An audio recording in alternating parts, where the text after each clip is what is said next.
Morning, councillors and staff. We can please stand for prayer. Thank you, councillor. Sorry, Mr. Mayor, I've lost him again. Oh, okay. Unbent paper pen, councillor Blunt. Old school. Almighty God, we acknowledge that we have a responsibility to take after your creation, especially this region we call Barcaldine Regional Council. We are conscious that our decisions are going to affect deeply the people we have come here to serve. Assist us to exercise respect for councillors, staff and for the people of our region. Help us in this meeting to act wisely, justly and intelligently in all our deliberations.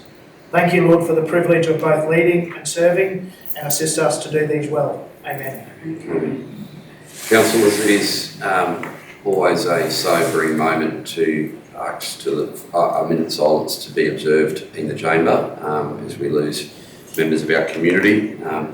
However, it's with special poignancy that we pause today to mark the life of Mr. Mervyn Bryant, a Second World War returned serviceman who has led and received the salute of numerous Anzac Day marches, and it is a real loss and I guess a reflection of the passing in time between the Second World War, one of our last major conflicts, and today in modern society. But for those people who knew Merv, they were blessed. And with equal poignancy, but in a different respect, Mr. Andrew Cowper, a man who carried the title of councillor for a long period of time for both one of our pre-amalgamated councils in the Aramac Shire and post-amalgamation here in the Barcaldine Regional Council. A man who represented his community and the broader community with distinction and honour, and taken well before his time. I'd ask today, out of respect for the special contribution to their communities in different ways that these two men have made, that we please pause for 2 minutes silence.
Thank you.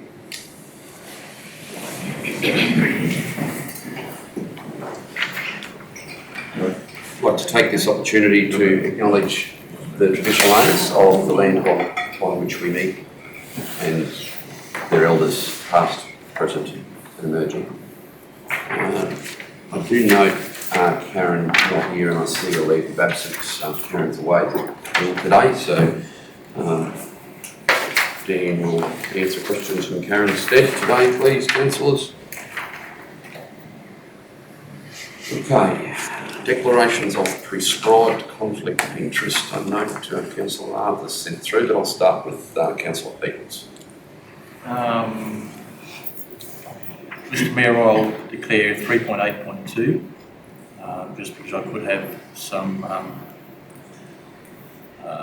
dealings with this along the same lines as what might happen there. So I will declare a PCOI for that item, and I will leave the room, Mr. Mayor.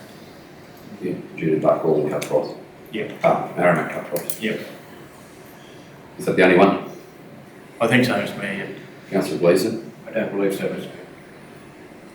Mayor. Councillor Hanson?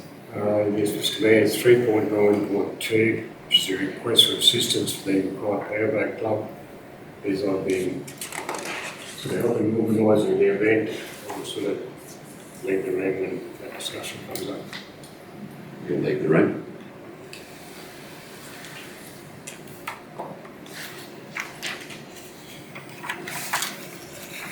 Could fit that one, Councillor Hanson, into either a DCO or a PCI, but it doesn't matter because you're intending to leave with it, deal with it by leaving the room, so we won't get into the semantics of that. Right, so now, Councillor Arthur, pre-disclosed from you are agenda items 337, 341, 362 and 383, and that's on the basis of a close associate of yours, Michael Transport. As my employer, either competitors to the fleet or potential suppliers to, say, the Aramac treatment works, or tenders for flood damage and concrete supply for the Marlborough Museum. And I will be dealing with it by leaving the room, Mr. Mayor.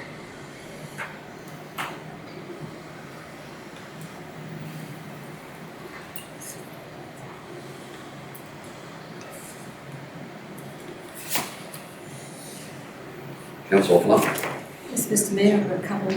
I would like to inform the meeting that I have a prescribed conflict of interest in 3.3.3 in the Planning and Development Report as a close associate. And my son has an application in this report, and I'd like to leave the room, the meeting for the discussion and the vote. I also have like to inform the meeting that in 3.6.2 I have a prescribed. Can I just hold? Sorry. Is the spelling of that report correct? 362? In my report it's Welsh. Should that be what? Is it? It's Welsh. Welsh, right, sorry, thank you. Mr. Mayor, Welch is correct. Yeah, thank you. And yeah, prescribed. And due to the close associates of my family, submitted a tender in this resolution, and I wish to be in the room for discussion and vote. Yeah, that's all. Councillor Rogers. No, Mr. Mayor. Does any councillor present believe any other councillor may have overlooked a prescribed conflict of interest declaration? There being none, call for declarable conflicts of interest. Councillor Rogers. Yes, Mr. Mayor. I've got my previously declared conflict of interest regarding the sculpture trail, and it's mentioned in 3.8.1. And then I just wanted advice whether you think 362 flood damage packages, because one of those is the Aramac Jericho Run. Is that really, or is it just more? It's not, I don't know. It's already been decided that the work's going to be done on the road already. It's just. The work's being done anyway, it's just to decide who does it. So It's not upgrade work either. So where we've had resolutions in the past to undertake capital expenditure to upgrade the running surface, you've left on the basis that it could be more. In this case, it's just the essential reconstruction of an asset, and your business is not going to benefit. So I just, Councillors, agree? I agree. yeah, so I'll just leave, and the other one was the Lake Dun amenities, 382. I'm just not sure whether, like, are they separate from the sculpture trail, do you think, or is it?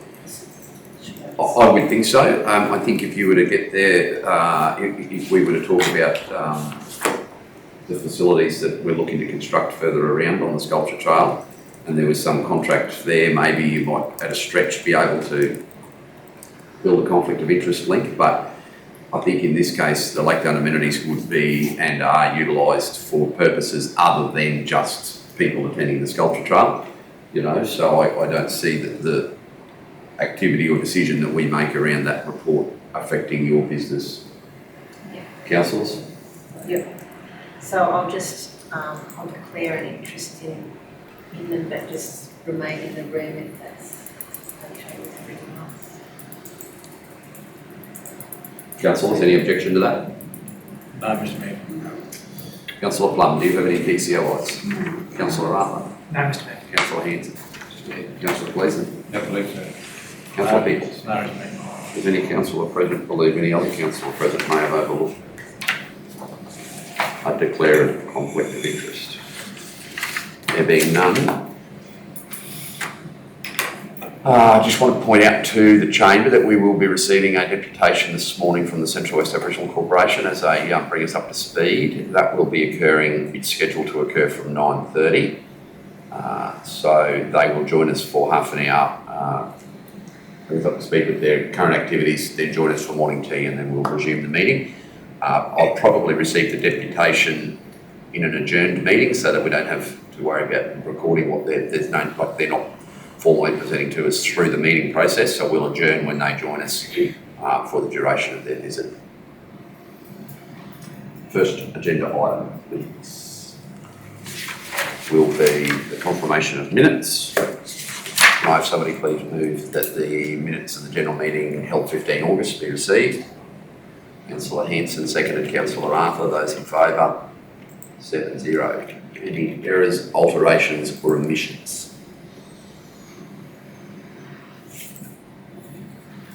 In the absence of that, can I have somebody move that they be confirmed, please? Councillor Plum, seconded. Councillor Hanson. Any debate? Those in favour? 7-0. I have somebody move that the minutes of the special meeting September 12 be received. Councillor Gleeson, seconded. Councillor Plum, those in favour? 7-0. Errors, alterations or omissions, councillors? No debate. Can I have somebody move that be confirmed? Councillor Plum, seconded. Councillor Rogers, those in favour? 7-0. Do any councillors or officers present have a petition in the correct style for presentation? There being none, we move to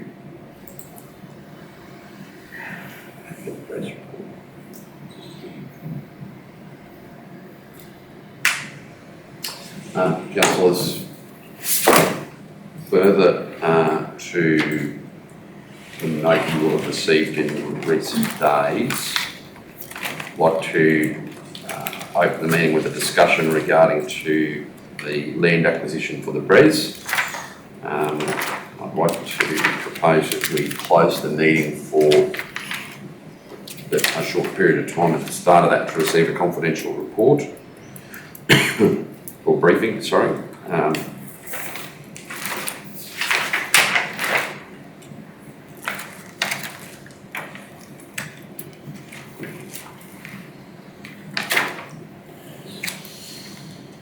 So there'd be 254J and E as part of that. Legal advice, and G, negotiations relating to a commercial matter involving the local government, for which a public discussion would be likely to prejudice the interests of the local government. Somebody prepared to move that we close the meeting? Councillor Hanson, seconded. Councillor Plum. Any debate? Meeting closed. Oh, sorry, those in favour? Carried 7-0.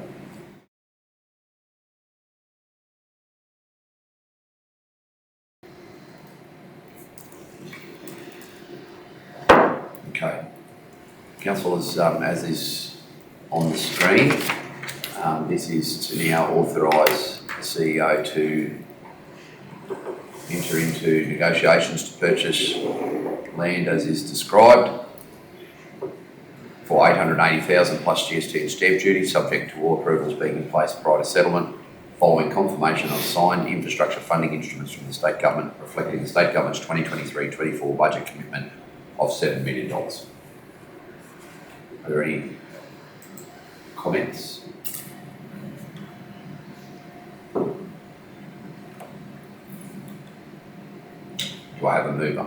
Councillor Peoples, is that a question or a move? I'll move it, Mr Mayor. Seconded. Councillor Hanson. Debate? Those in favour? 7-0. Thank you.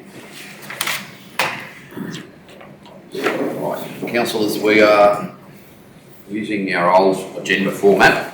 However, you will note at the next meeting that we will be bringing decision reports to the front of the agenda and information reports such as that one of mine, if it even survives, and the CEO, district managers and 2 directors, their reports will go to the back of the agenda so we can make all of our decisions at the front and then go through the reports, which are for noting generally anyway. Will be done at the subsequently will be done at the back. So we would try just rejigging the order of that. If an officer has obviously, like district managers do, at the back of their reports currently, they have subsequent resolutions for things to be approved, well, they're going to come to the front because that's they're the critical things that we need to be fresh and involved for, rather than deferring them until 3:30 or 4 o'clock in the afternoon after we've poured over information reports and then we make a decision. Obviously, you're going to have the whole agenda in its entirety, just reordered. So, yeah, just to give you a heads up, that is coming for the October meeting, which is a month away. So just bear with the officers as they attempt to develop the new templates for that. Can I have somebody move my report be received? Move Councillor Arthur, second Councillor Gleeson. Those in favour? Carried. There's been a number of meetings around that National Broadband Network rollout.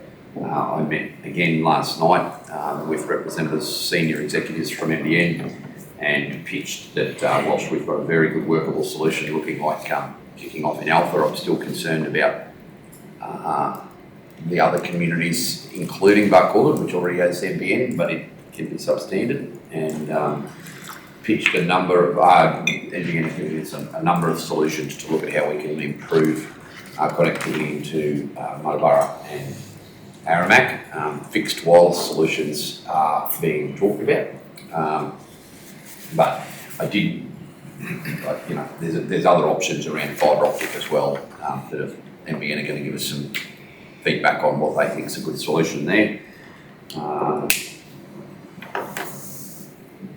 The Vietnam Veterans 50th anniversary, and that's the 50th anniversary of the ending of the Vietnam War, was well attended by council. Thank you all for marking the respect of those officers and councillors who were able to attend.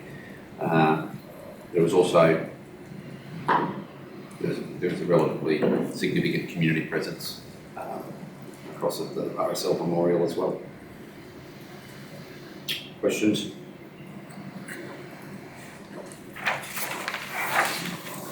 Somebody move the CEO's report be received, please. Move Councillor People, second Councillor Plum. Those in favour? Carried. Okay, it's just a look there. Probably of note, obviously it's great having Kerry, our Director of Works here, and Andy as part of the team. Last Monday we brought staff in to look at our safety management system. We've been consulting for a few months on changes to the simplification. Council's been through that before. We adopted that on Monday to start rolling out the new safety management system.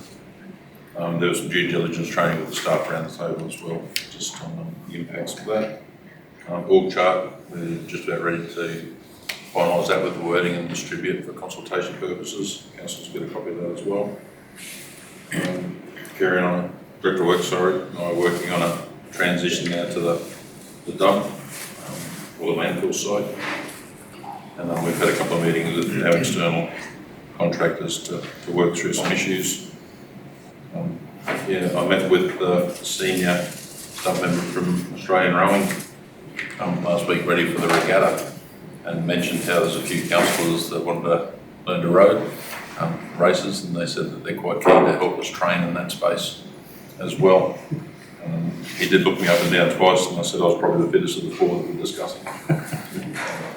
But they're looking to get out of the schools for health and wellbeing and have rowing programs as part of a fitness process. So Rowing Australia's we're happy with our facility out here. They're out here to watch the regatta, have a good look around with different councils and where they can have programs.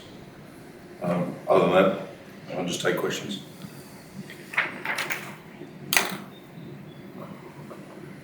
Any questions for CEO? You'll see it. I'll sit down again. Can somebody move the council information correspondence be received, please? Councillor Peoples, second Councillor Gleeson, those in favour? Well, actually, you asked everybody but yourself. Did you have a question for Shane? No. Those in favour? 7-0. Council, just information received there. I think the one that we need to be aware of, and even after the winds on the weekend, is extreme weather and the impacts it'll have to all our communities with fuel on the ground.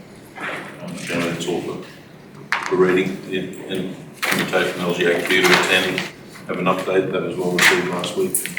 That all complements some discussions with him. Councillors, I guess just in your capacity as members of the general public, it would be good just, I know the vast majority of us are very practically minded people, whether we live in town or rural areas, but just occasionally things slip and there's been some tragic incidents in the past.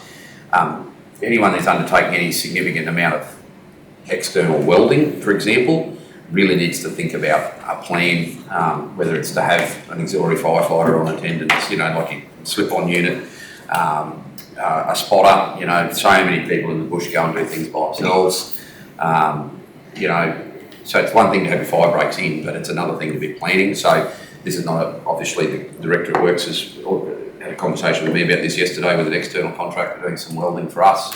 It only prompted me to think that just in our general away from the boardroom activities, people fencing, I know my place, for example, we shut down a significant of our fencing plant because we don't want to be welding steel ends in an area where one or two people might be working on their own, and it only takes one spark and all of a sudden we've got a significant event. So I'm not suggesting that what I'm doing needs to be rolled out, and in fact there's ways to do it quite safely. But those little conversations around this extreme weather that we're going to have, it's not necessarily even out of the ordinary. I ride a little bit of the words, the use of the word extreme, but sometimes you've got to do things to capture people's attention.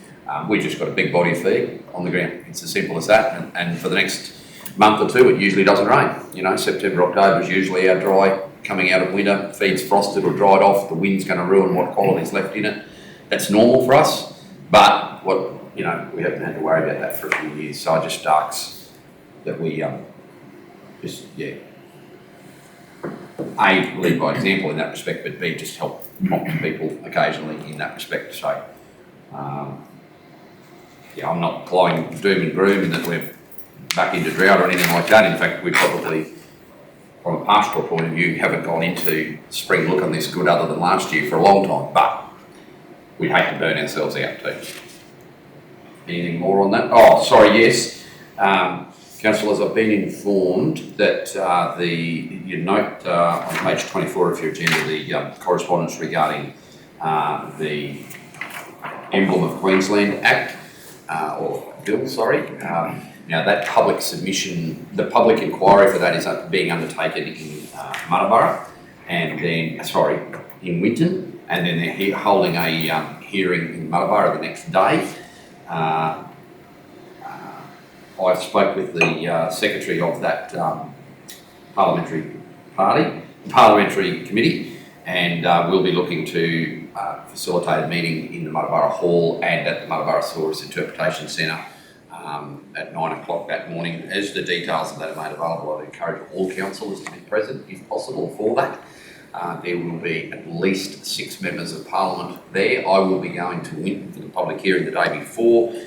There will be 4 seats spare in the car. If anybody would like to come, I will stay in Winton and then lead them across the direct to Winton, save them a significant amount of travel going down the Longridge and back up again. So, a very important day for the Muttaburra Thesaurus. Very important day for us. We originally did anticipate this was going to occur in February, if you remember the briefings when this was announced. However, there's just been other legislative business that's tied up the House, but the committee's very easy now. You also note at the top of page 25 the inquiry into paleo-tourism. I intend to make it very clear that Buckhorn Regional Council wants to be at the table when paleo trails are developed and considered and funded by the state. There's the relative tourism organisations that lobby on our behalf, but realistically the only way to do it is to be invited to be there ourselves. So given that we now host the fossil emblem of Queensland, I think it's only fair that the state considers Buck Aldern Regional Council as part of the paleo trail. And there's more to paleontology in the region than purely the Muttaburrasaurus. We've got a lot to offer in that respect. In the area on the western approach to the Great Dividing Range east of Aramac, there's very considerable fossilised resources, and also in the area south of Alpha at the top of the, towards the top of the range, there is what they call the fossil forest there. There's whole trees immortalised in fossil. It's really unique. Tom, Councillor Gleeson would have worked in that area and would have seen some of those. So there's some really unique opportunities, if not for on-farm tourism, but for this region to be considered an important part of that paleo trail. So part of the reason why I'm unable to attend, other than conflict on Thursday and Friday anyway, is I'll be developing our submission on that to be lodged so that we can then get a seat at the table at the public hearing. So very momentous day for the region. That piece of legislation, once it comes out of the committee stage, we'll put Muttaburra up in headlights, not only as the centre of Queensland, but the owner of the oldest, most complete fossil that now represents the state of Queensland. Through you, Shane Paul, I'll put Linda from the secretary, from the committee secretariat, in touch directly with you. They're looking at inviting community members along who might like to have a bit of a say, as well as obviously a tour of the facility and a more light morning tea, because they fly out of Longridge at that 1:30, 2 o'clock flight that day. Okay.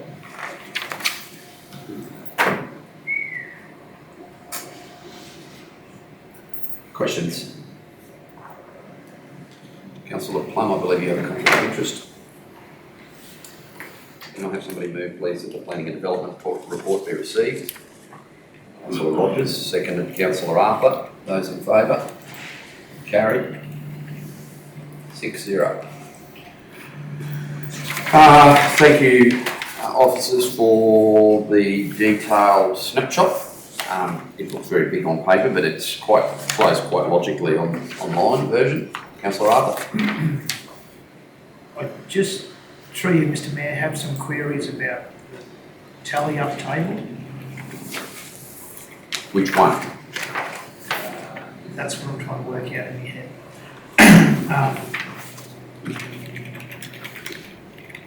They don't match from what I can see. Just trying to sort this stuff out. Because the first one has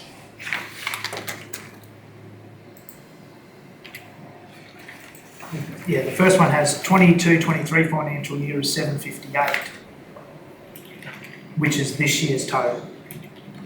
Whereas the second one has 22-23 financial year is 2.3 million. I think it's just an update. Like we've got on the first one, we've got the total That should be 20. That should from be July to 24. September, which is 23-24. And then the And next then line should that's be, just been jumped down in the Yeah. spreadsheet, I assume to 22-23, whereas the second one shows 22-23 is 2.3 million for the year. That was all.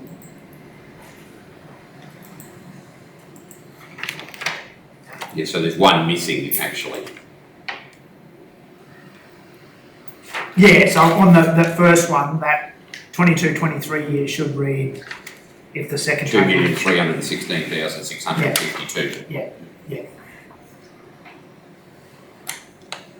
If the fees are consistent, Yeah, 52,587, that column, the fee column's accurate, it's just that the value of work column. I'd say it's just because we've got that next financial year, so 23-24. Is 758,655 year to date. Yeah. That was all. It shows though, even when you reincorporate the correct figure there, I think what the value of having that table is that it shows on a rolling 5-year average there is a considerable increase in the median value of work Now, that can be attributed to a number of factors. One, the cost of doing things is getting dearer, but two, perhaps more heightened activity. You need more of that second page, that second list, like the summary of the last year to date, more of them for a year's comparison to truly see whether. Yeah. Anyway, still very good indicative information. Okay, further questions about the planning report? Just to see item number 1 there, it's just consistent with what we talked about earlier, that it's in this assessment, so it's confirmation that's been dealt with. If I could ask, we're still just, I mean, the report hasn't changed, so I'm assuming nothing's changed from the proponent, but the service station issue is still just sitting with the proponent. Yeah, we talked about the Parramatta, yeah, so it's back waiting with them, so I'm not sure. Is there a time frame where they don't respond, things lapse? Yeah, I can't say what it is, so probably I can come back and report to council separately now. Oh, I'm just, for the benefit of the proponent, because I'm aware that it's still operating, the quicker that proponent can tidy their paperwork up, the better for them. I think they've been contacted Yeah, numerous quite a few times, just haven't progressed it. At some point, there'll have to be an action. All right, further questions about the planning report? I can invite Councillor Plum back into the building.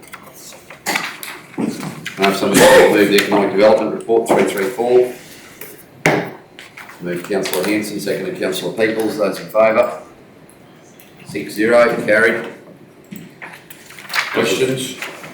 From economic development officer, provided there under. And we can just see our visioning session. Can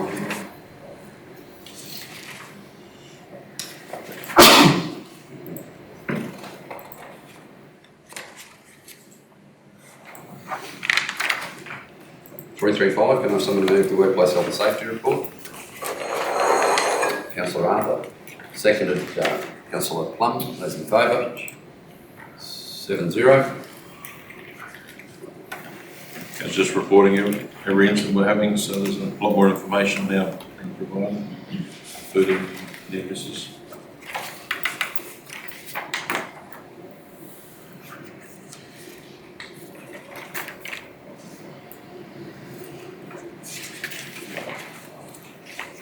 No questions?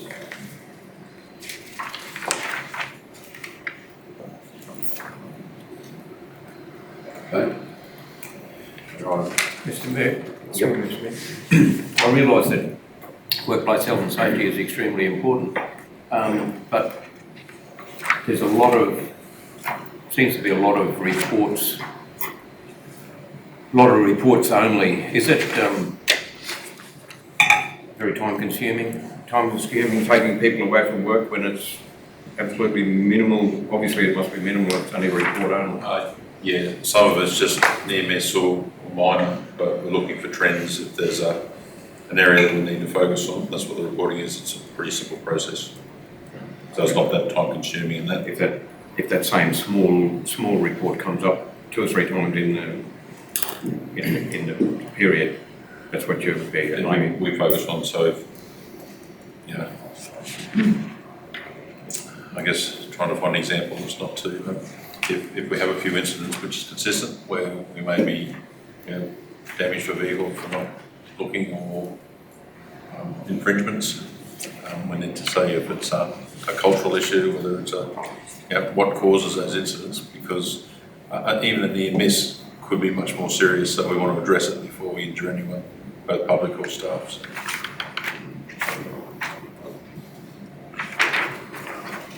Mr. Mayor. Yes, Councillor. We please change the dates to 24 if we actually push this next one through. Oh. Yes, that does make sense, doesn't it? All right, is there any more questions on this before we go to the report for next year? Are we required to set 12 months worth of dates? No. I just wonder if we realistically just let the next council sort their own diary out. And set the April one, because that will most likely, but see, I don't even know, I reckon. You've got to have the induction. So March can't happen because the election's on the 16th, so there won't be a meeting on the 19th of March. So we, to fill our obligations there, either let the new council get that one, or we move it forward a week, which I'm inclined to do, because the outcome of the election may not be known for many weeks, and that would then mean that March wouldn't happen. So I think we need to come forward to that. Yes. Mr Mayor, Councillor Hanson, I think he didn't. Yeah, no, he did mean 23 At to the 24. top. He's talking about All the way down. resolutions. Yeah, he didn't mean to 23rd of January to the 24th of January, he meant It's 2023, it should be 2024. The resolution. Ah, No, 2024, Sorry. 2023. Yeah, I was gonna say No, the no, same up the thing, the Well, last 6 months, like this Yeah. year, we've had to change like several dates in the last 6 months because we set, I think, set them so early that then we did Other things arrived. events, and conferences and things that come up, we don't really know the dates, so, yeah, sure. By resolution, you can change the dates, that's what. I reckon we set that 16th of April like it's the post-election meeting for them. But,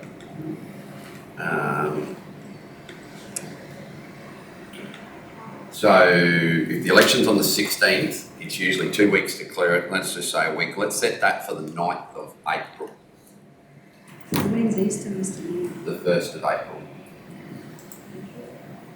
So there's the 2 weeks for the Electoral Commission to gazette the results, then Easter's in the road, and then we start that Tuesday with the new council being sworn in. Declaration of office, elections.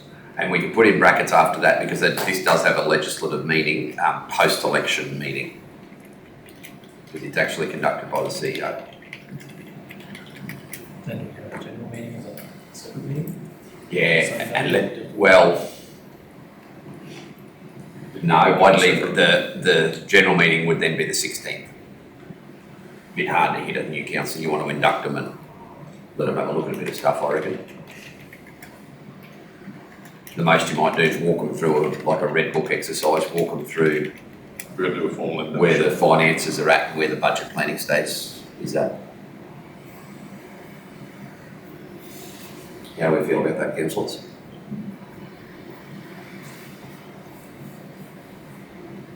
So our final meeting as a council, even though it will be very vanilla, because we can't make any real decisions, will be on the 12th of March.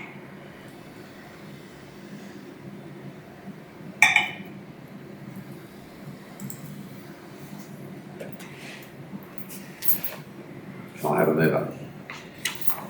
Councillor Pickles, seconded Councillor Plum, those in favour? Sorry. no, I was going to say, do we need to change the bit where we've got general meetings for, I know it is the year 2024, but we're not doing all of the year, does that matter?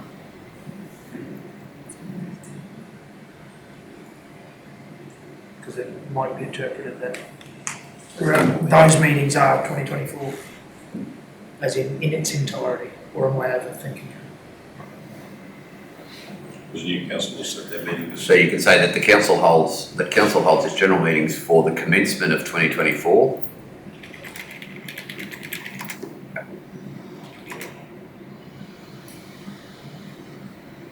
The new council might result in a fortnightly.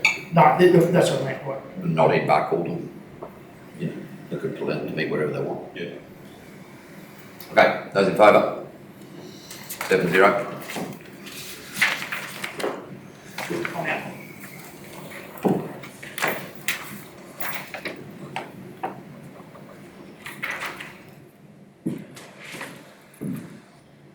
Councillors, this one's just confirmation of a flying minute. The department wanted from us confirmation that council had budgeted for the project, and so we need confirmation for variation because we extended it. And council agreed to that when we come around, we're just seeking endorsement there. No problem, councillors? Mover, Plum, seconded. Hinton, over the vote. 6-0. Right. So, we are going to go through this formally so that we can move to amend what the resolution is or the schedule is, if that is your intent. We have the numbers, we'll do that. If we don't, we won't. So can I, so that we enter into proper debate about this, can I have somebody move the recommendation, please? Thank you, Councillor Rogers, seconded Councillor Gleeson. Now, we will, What are we moving, Mr Mayor? the resolution's been moved, and if people want to amend it, they can, as we go through the schedule. We can move to amend it, and that way we know that we've got support for each issue before we. Welcome, Bob. We've just started. So, if you. No.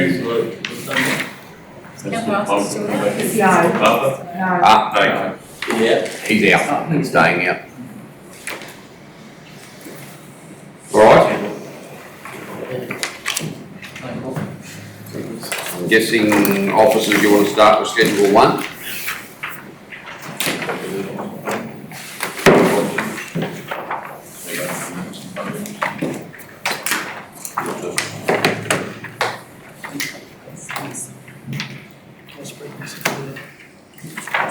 So council report that's been prepared for council is just detailing, I suppose, a lot of the comments and discussion that's happened in workshops up until now. The detail, additional detail being provided by the asset coordinator who's in the room. And a summary of the schedule there is in the report. I suppose this is looking to lock in the items of plant we're looking to renew this year. And I suppose additionally, from what was specifically discussed at workshops is the authorising of the Chief Executive Officer to also make reasonable changes to plant items on a renewal basis where the item's being designed as a more fit for purpose solution. So 2-wheel drive to a 4-wheel drive, for example, or a vehicle to a small truck for like conduits and things like that. That's going to be a more fit for purpose.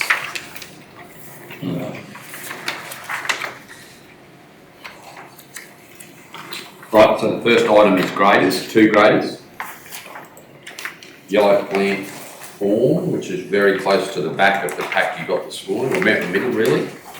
You'll see in the blue column, 24, 2 graders. Can I just make a bit of a clarification there? There is one grader that's got high hours, which is identified for the year after, and I think we may have to swap that around if those hours keep going. Yeah, so Depending on the item that's got the least hours, 7660 is a little bit of a problem child that we may or should get rid of. It's only because of the maintenance and what's happened over its life to date. that's 1307. Yes.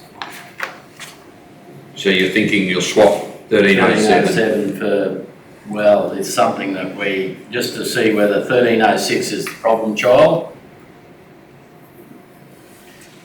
It's the oldest, and it's done the least hours out of the 3 there. So I think we probably, a few of us might need to just have a bit of an investigation, but still we will. Either way, it's still only 2 graders. We'll buy 2 graders. Yeah. Right, councillors, comments? Graders, right? 1 Aramac grader, I think it is. No, Aramac, sorry. Alpha Barkey. Alpha and Barkey. Aramac got the new one last year. Or a new one last year.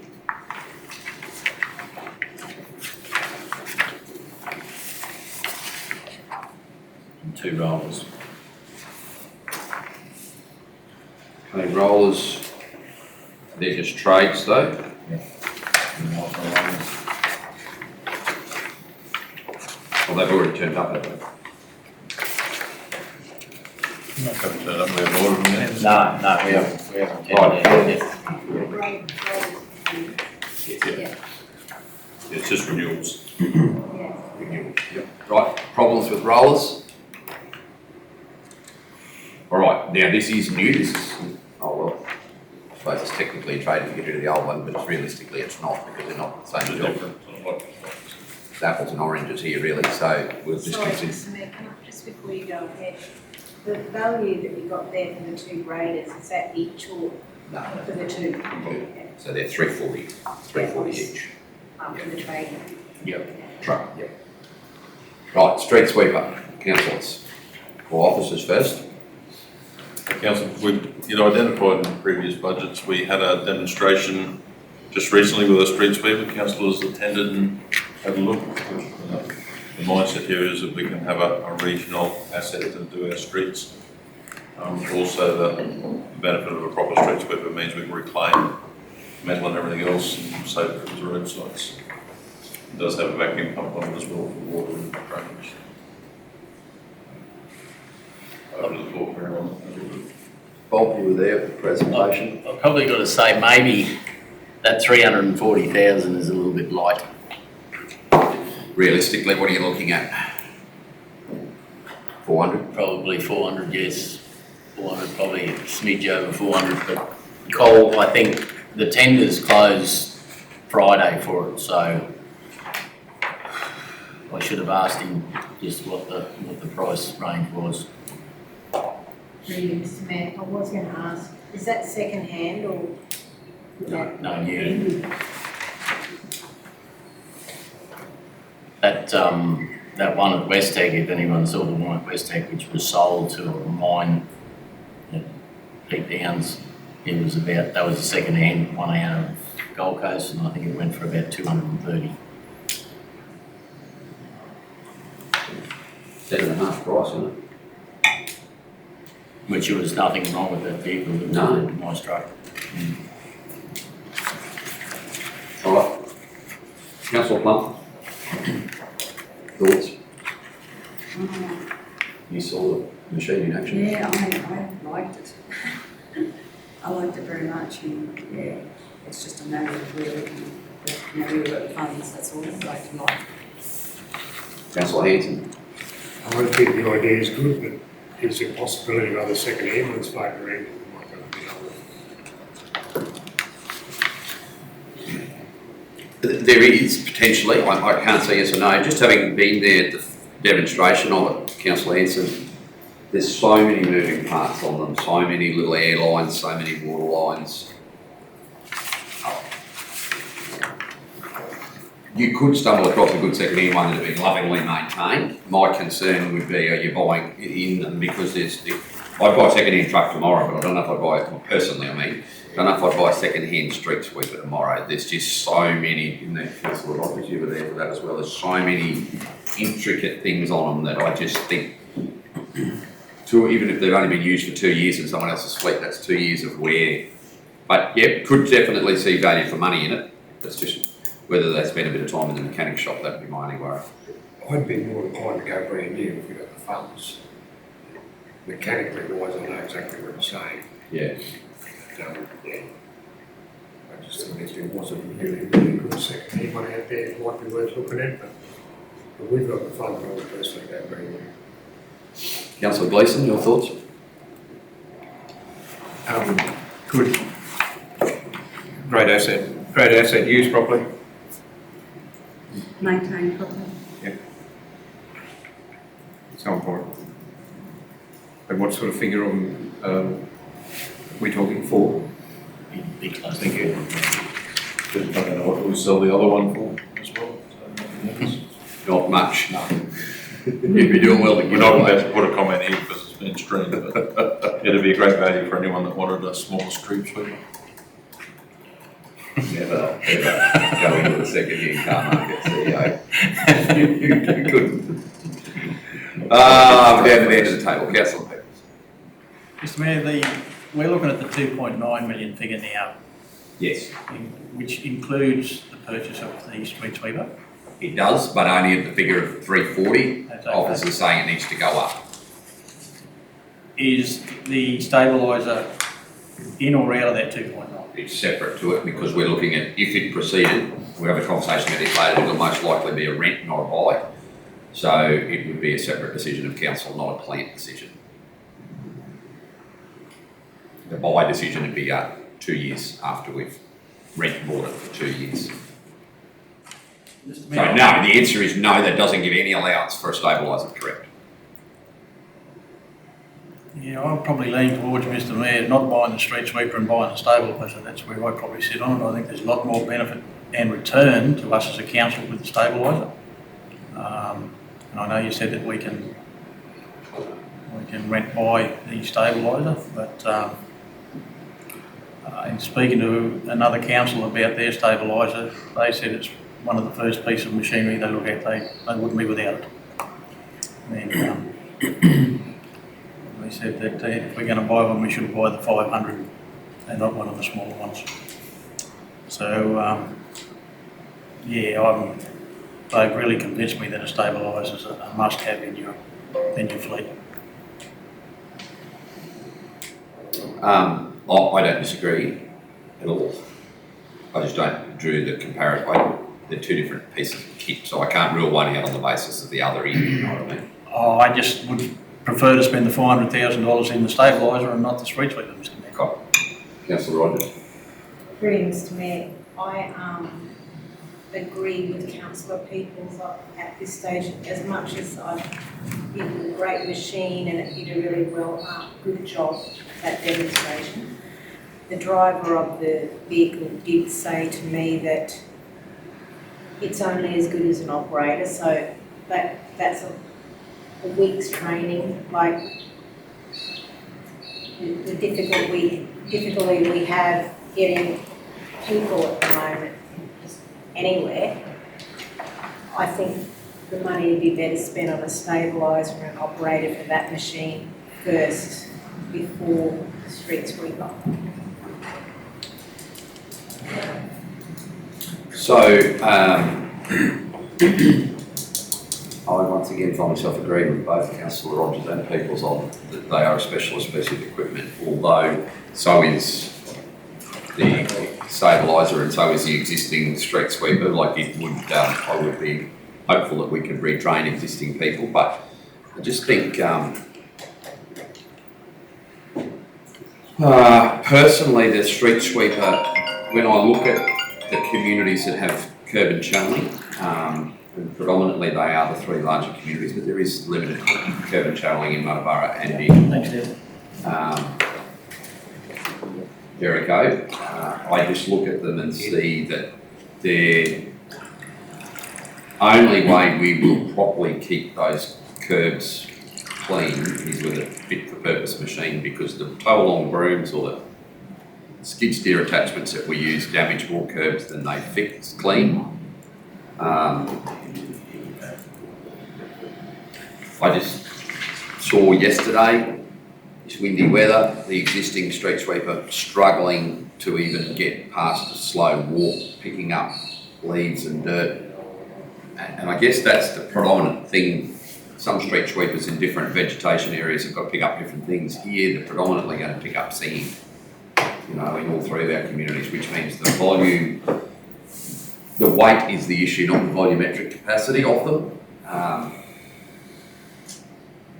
Anyway, I'm not opposed to the stabiliser at all, although I think that, I hate to confuse these issues, but the reason why I think the stabiliser has a benefit to rent buy is because it will be fully recovered under external works under that arrangement, and then we can see just for ourselves that it is something that we can justify moving forward in our plan, owning it at the end of the 2 years, and if we can't, well then it goes back at no further cost to fully maintain it for 2 years at a rent buy, which we were going to discuss at the next meeting, which is why it's not in here, but when we had some more facts and figures. But I think it definitely will add real benefit to us and not have to have that $700,000 to $1 million outgoing in any one financial year with it fully cost recovered on top of flood damage and TMR works moving forward. Whereas this sort of thing, a street sweeper, is something that will hopefully used correctly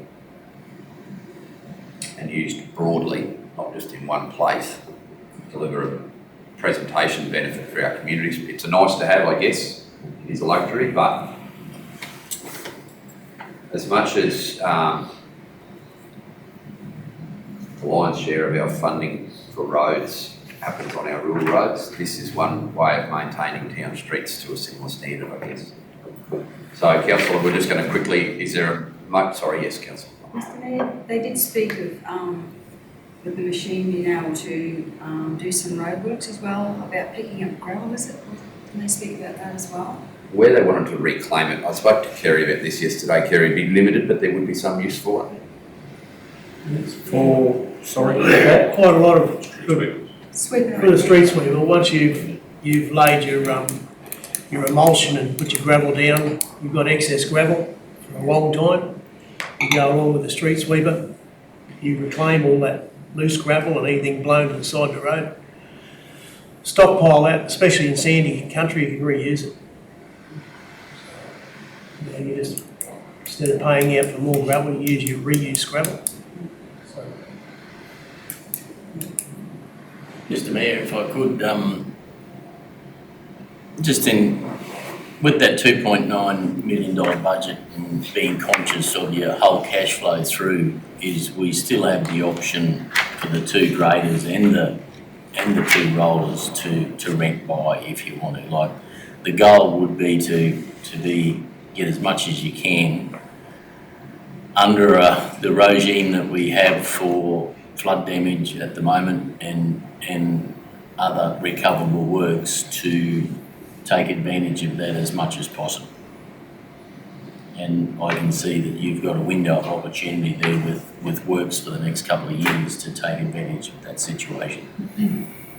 The yellow fleet is, can be rentable over time and will certainly impact on the cash flow. does it also impact on your cash flow the other way too, in that when we're doing works, say with a couple of graders, we're getting paid to do those works. So you've then got no income coming from the plant that you're using. I know what you're saying, that we don't have the upfront initial payment, but then over time that you're paying this back off over the 2 years or 3 years or whatever it is, you're not getting any return during your year from that plant, unless Depends what you structure your high rates. depends on what the payments are, exactly, yep. Well, and what you charge for the machine. If you're charging less for the machine or the same amount for the machine that your rent by hourly rate is, you're not. But if your hire rate's higher than you're renting it for, which We're still got to factor in maintenance. Either way, your return is going to be less. yes, Internally, yes, but externally, no. Because you're paying its recoverable work, so those, you'll still have an internal hire per se, but you are, what you're charging for the road job per se is fully claimable. you still pay. Say your grader's on $150 an hour, you're still getting your $150. And internally, we charge part of that back to the machine to cost buying it in the first place. We're not paying for the machine, put it that way. Just paying for the rent. That's the advantage. Somebody else is paying for the machine. Anyway, I think we can make a decision around that when we make the purchase decision for each machine. We just want to go back now. Do we want to keep the value of the street sweeper in or out? Councillor Plum? Yes, Mr Mayor. Can I just give you a little update on the prices for the street sweeper? Yep. One is $426, one is $380 and one's $450. So which is the one that's in here? So we've got a value of $340 nominated in the budget. We'll need anywhere from $380 to $450 to buy one. just noting, Mr Mayor, those numbers are net, so the net of the changeover. So 380 less whatever the sale of the current one is. Yeah, which we're assuming to be. Yeah. As But that's opposed to all, nothing that's if for you all the numbers in the entire.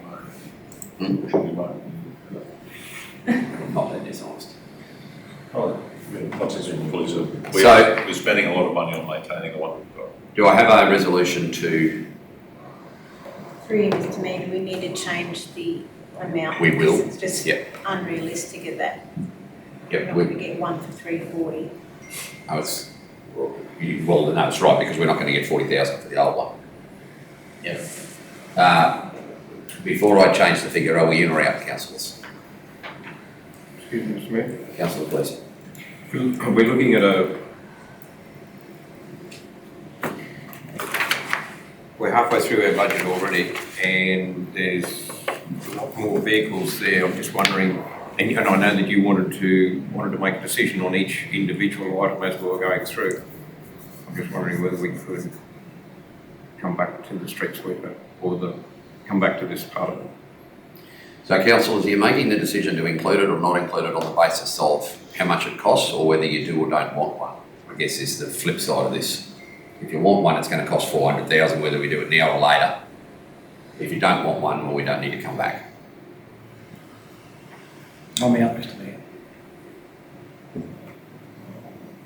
I'd like to see it stay there, Mr Mayor. Councillor Gleeson. I'd like to see it stay. Yeah, I'd personally leave it in, please, Mr Mayor. Staying in for now. I haven't asked you, Councillor Rogers, I think you're against it, but I think that, This year. yeah, the numbers are 4-2 at this stage, so unless someone wants to move an amendment to take it out, the numbers are that it stays, but the figure will need to be in our schedule updated to reflect, which will affect the overall figure.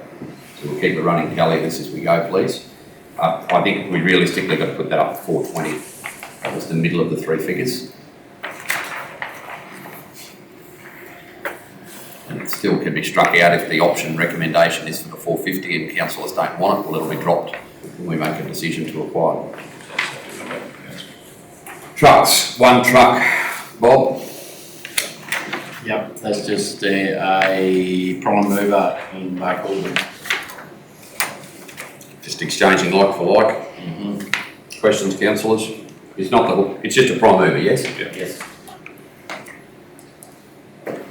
Okay, all in, no one, we're not wanting to hang on to it, right? Water tank, Bob, New water tank in Alpha, water card. you replace an old one, Yes, it will be. they're both replacements. Yep. Where's the other one? Certainly.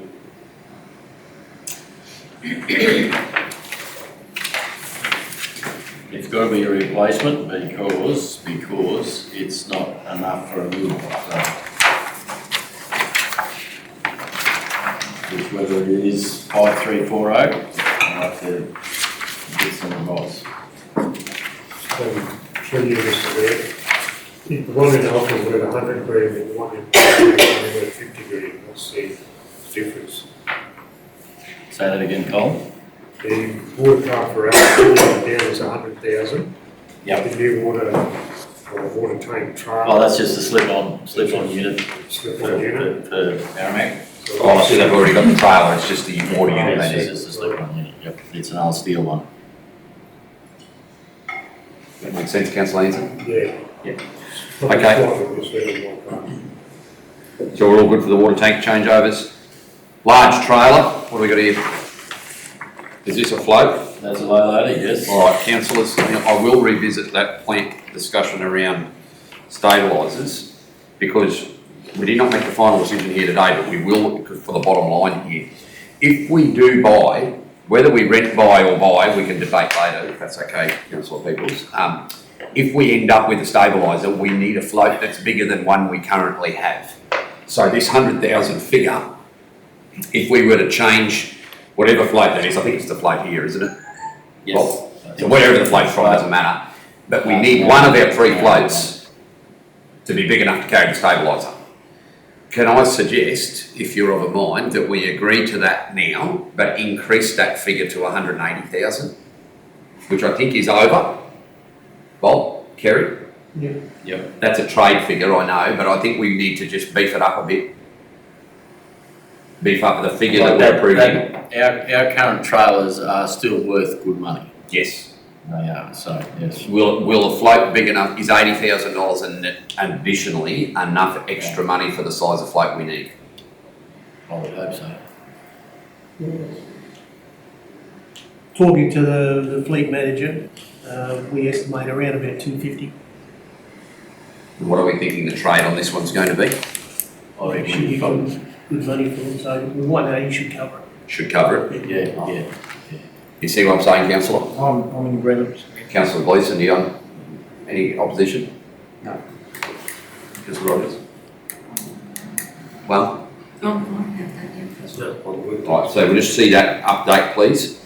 That large trailer is approved, but with a budget of 180K, and that'll be subject to our discussions surrounding the stabiliser.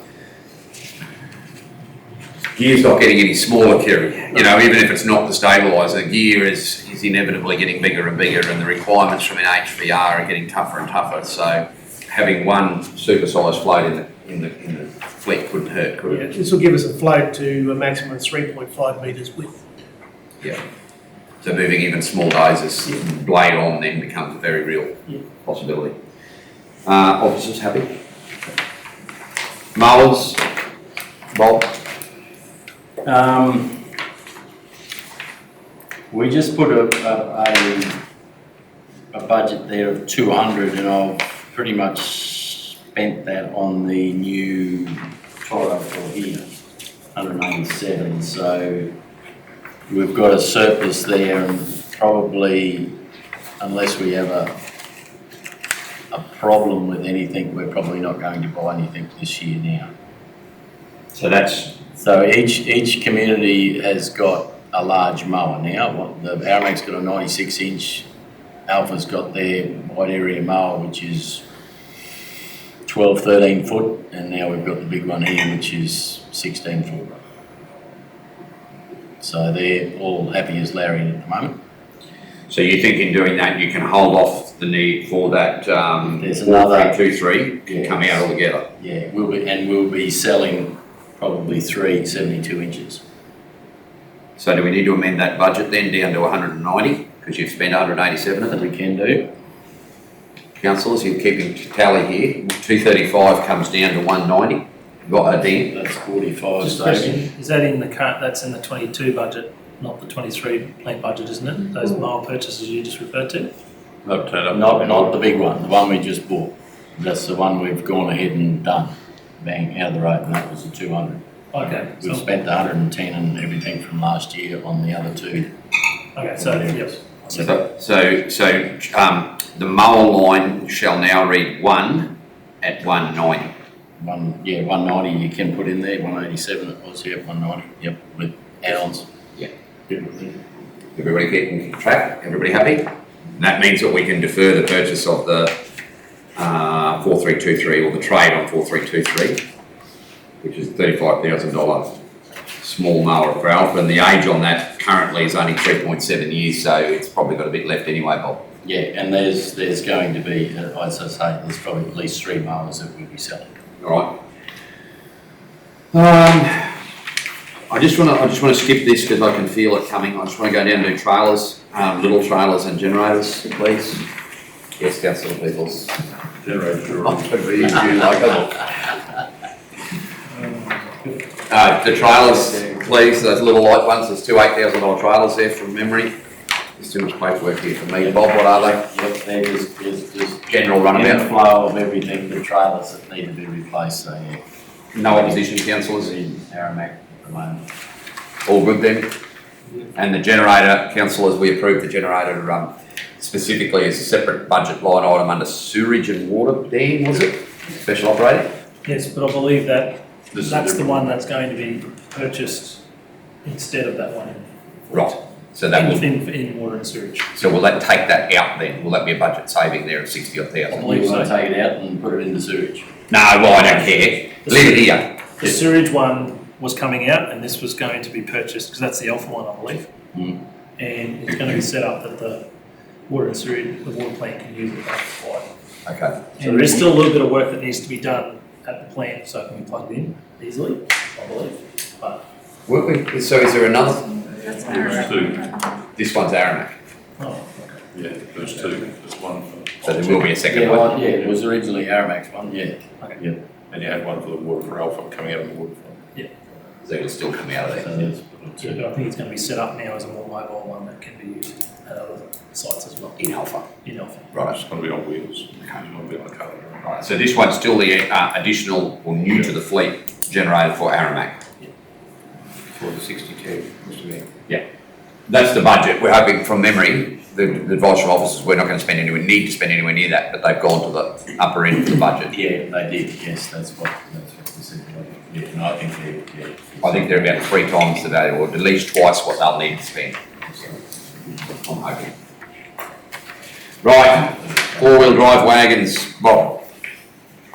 Right, pretty much, I haven't changed this since last time. But there will be modifications as we go through, and especially in the 4-wheel drive wagon side of things. The small SUVs, there's options to go to different versions, and then the 2-wheel drive and 4-wheel drive cars, not cars, but utes, and then obviously getting light trucks for the greater gangs instead of the 4x4 dual cab utes. So, councillors, if you look at item number 2 on the resolution on the screen, you'll see there it says authorise the CEO to make reasonable changes to planned items identified for renewal on the basis of the new item being designed more fit for the purpose it is to be providing. I had to ask yesterday what that meant. What that means is where we're selling, and it's the exact point that Bob just highlighted, where we're currently using a 4-door Hilux for a graded crew to attend site. The CEO and the Director of Works seeks at a small job truck where they can carry a fuel pod, compressor, and the cutting edges, as well as still carry 3 or 4 people to work, is a better fit designed vehicle for that. It meets workplace health and safety, it makes legal load limiting. That's what this here means. So where it might currently be identified as a Hilux due for trade, we're approving the CEO to change that to a little Isuzu job truck, or whatever they determine. So it's not an addition, the truck won't become an additional piece of plant, it becomes a changed plant item. It's just repeal. It can have the same plant number as the old one it's replacing. So it'll just be, substitution. So that's what that part of this resolution means. I guess to put some add to that, we've got vehicles now that are probably over the load limit, so they can't cope with what they're carrying, so we need to make sure they can, so we can comply. Right. Questions? Comments? We asked some questions about this white plant and how many there were, Bob, and some of the small mileage on some of these plant. Yep. So I see a lot of those in there, like, they're still there. That's right. Are they the ones you're changing over? In some cases, yes, and I still go back to the, what would you say, the option to mix and match.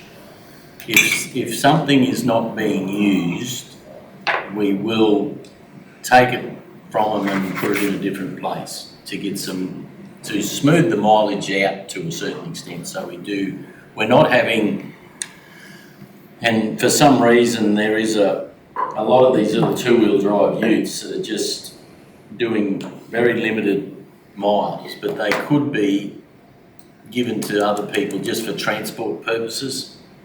But they're specific more or less for the cleaners, and that's the thing. You get a ute that's 8, 10, 12-year-old, and they've probably been well looked after to a certain extent, and they've done a good job, but they really are getting to the end of their life, and their valuation is nothing. But and I see your point, Gary, but they're just old. An old plant costs you in the long run. But we have the same argument for the last 3 or 4 years, but do you keep keeping them, and that's just the majority of them are 2-wheel drive utes that are all in the old category. They're all W's or X's and S's in their regos, R's. They're the oldest ones in our fleet.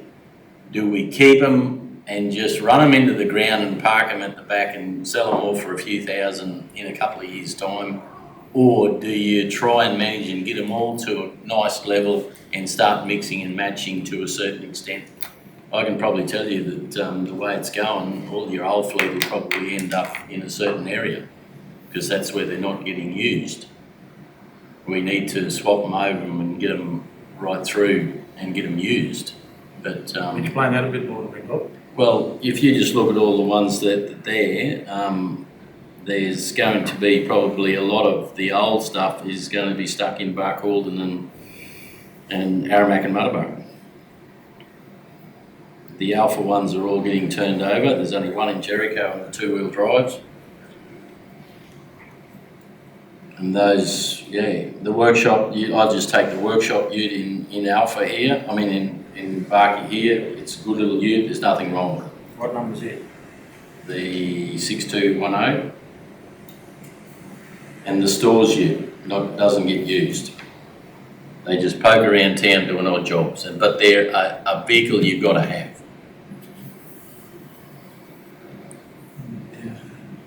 And the old plumbers, no, your old, what's the name? Carpenter's ute in Aramac. But I see it's been updated online to Alpha, the old 6111. And those three utes down the bottom there that we're changing, 6209, 6214, 6264.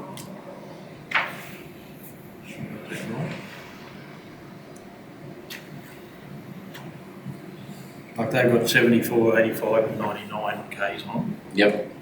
What are they used for? Cleaners. What about 6209? It says spray ute, would that be the? Yeah, well that's the unit here that's got a spray roadside poisoning done on the guideposts and whatnot, which is not, it's illegal as in when it's loaded with the spray unit, it's overweight. It's only two-wheel drive ute. Yeah. And yeah, it's got nothing wrong with it. Except it's old. But it's just poking along. But that particular vehicle needs a specific tonnage, whatever, to do that job. That's one of those ones you're changing because of. Yeah, you just, yeah, but we're happy, like But you know, a vehicle with 75,000 K on it that we're using two-wheel drive for our cleaners to go from one toilet block to another one around our town. I don't really see the need to spend 25,000 on those sort of vehicles. So the flip, well, not the flip side is, but at some point you will have to spend money to replace them. At the moment, the 25,000 is the net figure. So say you hang on to them till they're double the age they are now, they're 15-year-olds, so they're 7.5, they're nearly 8. So instead of replacing an 8-year-old, replace them with 16-year-old. What's the cost to replace them? Is the turnover still 20? Is the trade value, the net value still 25,000? Someone somewhere is going to have to pick up a cash difference for the trade value. We can defer it now and save the bottom line, but are we, how far, when, so at what point does the 25 grow? Is it next year? Is it the year after? Is it, and it's the answer is probably every year. The 25 figure becomes 26, becomes 30. When is the right time to ever replace them? If they're a perfectly fine vehicle, do you never replace them in that case? You know, it's the balancing act I see with lowering your annual contributions to new plant versus what it will eventually become. To answer your question, probably for that application for that works driving around town, I'd keep it for as long as I could. And I'd do that in my own business, not just for council. And just poking around town,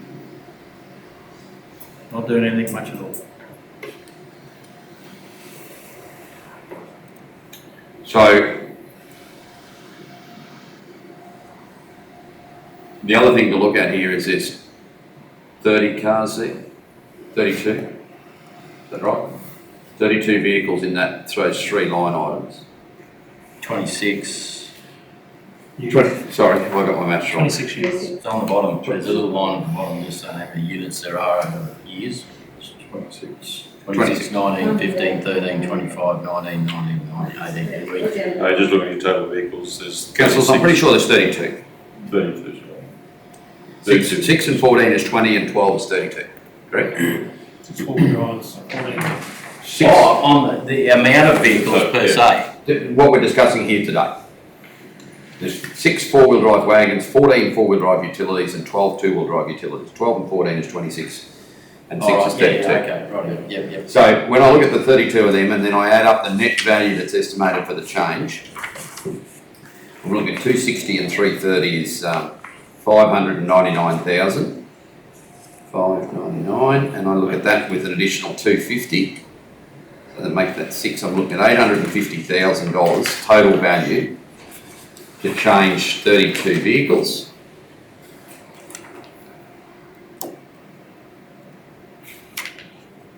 Let's that shut down on me in the next 2 minutes. So we're looking at an average trade price for those 32 vehicles of $26,800 now, today. Changeover. Yeah, sorry, trade inclusive price of $26,000 to bring vehicles that are on average how old, Bob? 7 years? Yeah, they're in the 7 plus, yes. Those particular ones are all over 7. Considerable number of them, 11, 12, 11, they're identified, are they, to sell? Yep. So if I look at those high age ones, if we work down the list, that bus is out, the next one 10 years, or very top of the page, yep, it's in. A Kluger, it's going, is the intent. Then there's another Hilux for 11 years, that one must be high K's, it's only 6.5 years. Then there's one at 13 years, 6.5 years, 4 years, 5.5, 5.5, 6.5, 5.5, 11.1, 12.6, 8.5, 11.1, 9.5, 7.4, 7.4, 7.4, 7.4 and 5.5. I would suggest the average of those cars is a lot older than 7 Yes. when you add those 11s and 12s in there. So if we can modernise 32 cars at a average cost per unit of 26,000, what my point is that is that bad business? I'm not like in my business where there's 1 or 2 of us drive my cars. Some of them cars are 20-year-old. I've got a Toyota there being serviced as we speak, 21 years old, and it would run rings around half of these vehicles in our fleet. But there's been 2 of us drive that car for 21 years. I don't even I'll be quiet now. You wouldn't let me drive. Definitely wouldn't let you drive it. No, we just all think about the way I look after cars. So there you go. My point is that in these fleet where we aren't, a lot of those vehicles are not all consistently being operated. It's not like, say, the district manager's cars or the senior work supervisor's cars where they treat them like they're their own because they're the only one that ever sits behind the wheel of them predominantly. So anyway, for me, I think if we're trading to 32 of them at an estimated value of about 27,000 a car, 26.5, I think that's good value myself. I don't know that it's going to get any better. Average price per unit's not going to get any better if we halve that now, because at some point, even the old cars, council vehicles are going to need trading at some point. Yeah, it's still 850,000 this year, Mr Mayor. Yep, good point. It's a lot of money. We have been able to carve that back in recent years though. And that's why there's 12, 11 and 10-year-old cars there. We have hitched our belt at times on this. Councillor, I'll come back to you. I won't just monopolise the time though. Councillor Gleeson. I think it's a good idea to try and keep the vehicles at a reasonable and respectable age. I'm in favour of that. I'm in favour of the small vehicles. We've just got to, when we get a little bit further along here, we're $115,000 over budget if we persist with what we've got written there. Yeah, thank you for keeping going. Councillor Hanson. Yeah, I do agree with changing our white plant, but I've voiced my opinion quite a few times with the works supervisors. I don't believe they should have Prados. think there should be dual cabs. If they're running the roads, they gives them the ability to carry signs, whatever. They can fix a lot of stuff while they're actually out there helping rather than coming back to town and sending someone else out to do the job. So I've been saying that from day one, and I'm still saying now they should have dual cabs. Councillor Plum. Well, Mr. Mayor, we buy Toyotas because obviously they're probably the best vehicles suited to what we want to do, that give us the best, best running and that. And I think that we could leave them go a little bit longer, get the best of them, and you know, in that certain time then, we're buying a pretty good product, so we need to make use of that product, in a sense. So I wouldn't let it go too long, but yeah, some of these vehicles are probably going still in their prime, aren't they? When you talk about your Toyota and how long you've had it, probably hasn't given you a lot of trouble. But there is a limit to how long you can keep on. Only when I found it in the creek. You found it in a creek? Councillor Ross. Mr Mayor, I think that it's probably a good opportunity to modernise our fleet, because we've had a couple of years where we really severely cut the budget, like kept those vehicles, so I think it's probably time to do. This point I'm about to raise is not itself a justification, and I expect I know the answer, and it won't be positive, but I'm going to ask anyway, Bob or Kerry. Purchasing that many cars, are we in one hit? Would we be likely to see a discount, a fleet discount because of the number, like, you know? Not technically through local buy under the arrangements, they are obligated to give us the lowest price. But that's not the same that we wouldn't. So buying one car or buying 31 cars won't make much difference? We're on a government price anyway. Right. Okay, that was sort of what I expected. Can I just add, the other is availability. Some of these could take 6, 12, 18 months to turn up. Yeah, it depends on what's available out there. And in that process is, you'll see the majority of the two-wheel drives, and we're trying to get it as bulked up as we can for the same vehicle. So we're buying 6 of that vehicle, and we're buying 4 of that vehicle, and we'll buy another 6 of that vehicle. So they're all the same. They're going to be pretty much spec'd out the same. The four-wheel drives will be the same. The two-wheel drives will be the same. All the cleaners' vehicles will be the same, so they're interchangeable. Make it as easy as possible to change over and to keep it as smooth as, you know, one vehicle has just not got this little bit of stuff on them, this little bit of stuff on them. There's going to be 6 two-wheel drive utes, and they're all going to be identical. So obviously you know what my position is, but I'm just going to throw something else here, and I know it's a permit thing, but I just see local governments all across Australia using these effectively. For parks and gardens, for beach crews, which we don't have a beach, but we do have a rec park, for cleaners, the use of the side-by-side utilities is just going through the roof. Now, workplace health and safety has it, yes, probably, but is there anything we can look at out of our potential, like, you know, so we've got 3 of them now that the senior work supervisors all use for pastoral usage. We've got 4. Oh yeah, 1 in Mullaborough, correct. They use it quite effectively. Mullaborough does, and I've actually got one. We want to show you and see if one that being used for actual car. Is there a way to better utilise that side-by-side Kubota type that may deliver some fleet savings? Is there a way that we could look at that and say, well, you know, they're in and out of their vehicles all the time, and I can tell you, like, since we see them being utilised in ag, they are a way quicker and simpler way to get to work. They're not something you'd want to drive from here to Aramac to go to work, but if you're going, I don't know, so I'll go to the people who are responsible for supervising this first. District Manager.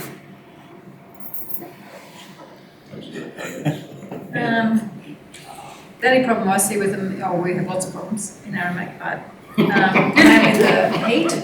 Like they have to have a helmet on and it's 45 degrees, and even if they are just driving around town, the helmet and so what, there's not an air conditioning.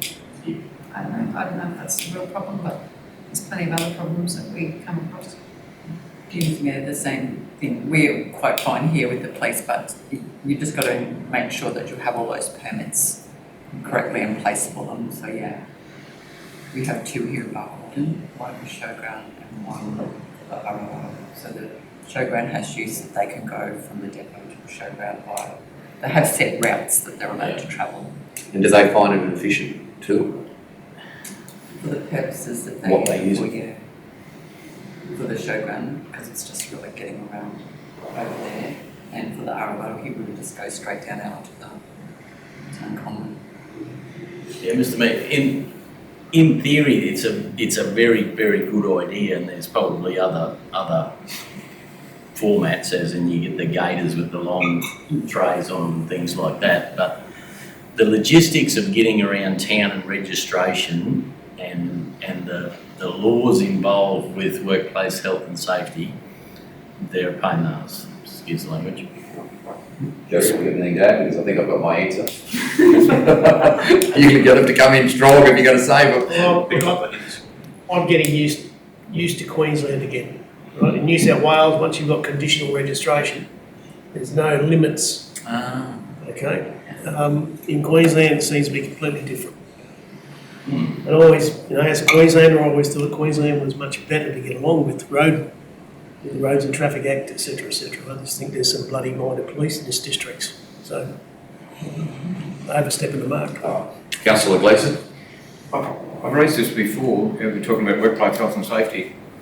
Down at Rockhampton, you can drive along in Rockhampton, I've seen them countless times running around with their quads with no helmets. They get a flashing light, but they must have a license, a special license or whatever, and they run around there in Rocky with no helmets, no seatbelts, just with a flashing light along the edge of the footpath, jump out, fix the tap, do whatever, jump back in, and so there must So I had a yarn to the CEO at Rocky. The guys he said, can you please get me a photo of those with no helmet on?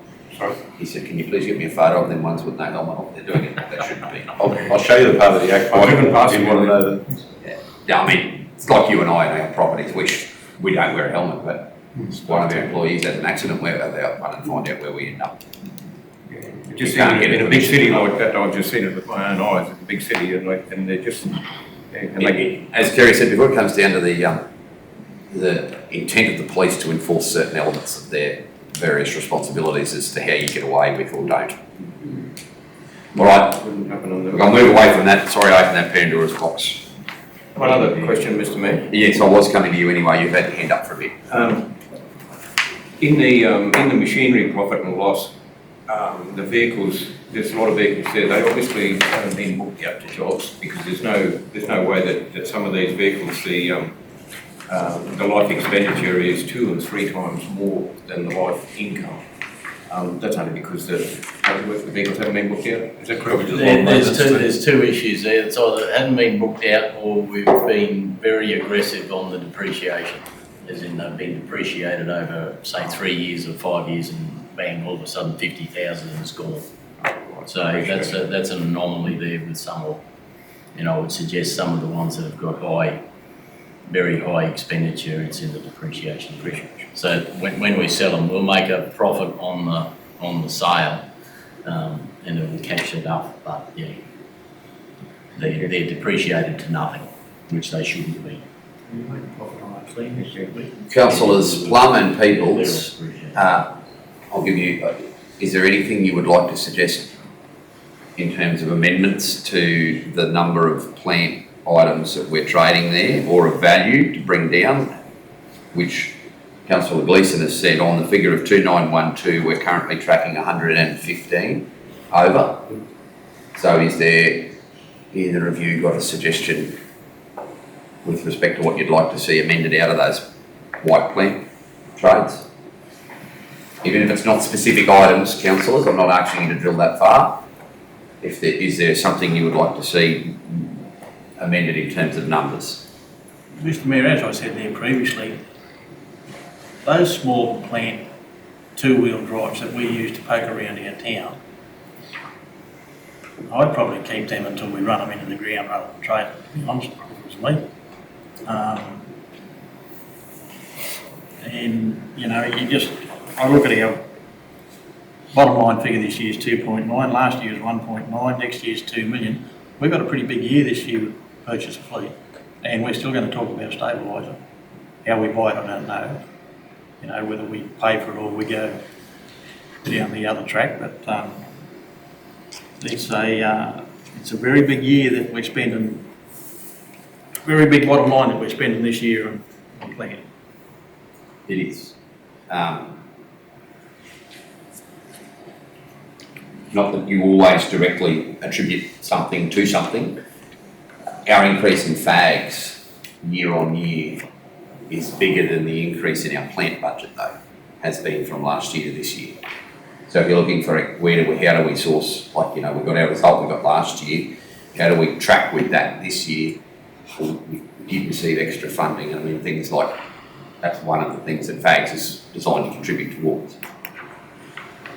I hear what you're saying about running them into the ground. I still keep coming back to, because you can, you know, and as Councillor Plum said, they're a very good vehicle. It'll take a very long time to run into the ground if you look after them.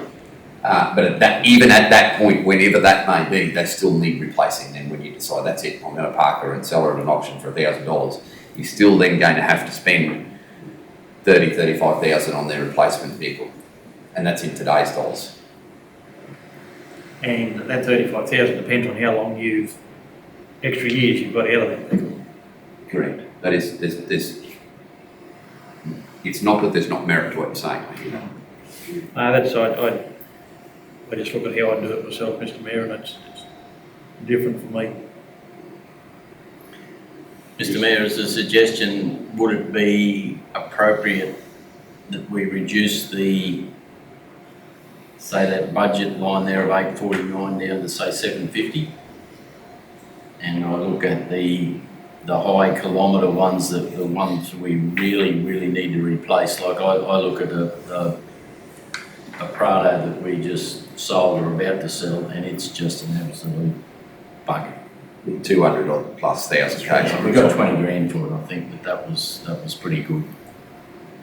So you're saying there is some Hiluxes there that have done some serious Ks that we obviously need to get rid of, and then we as a priority. Yes.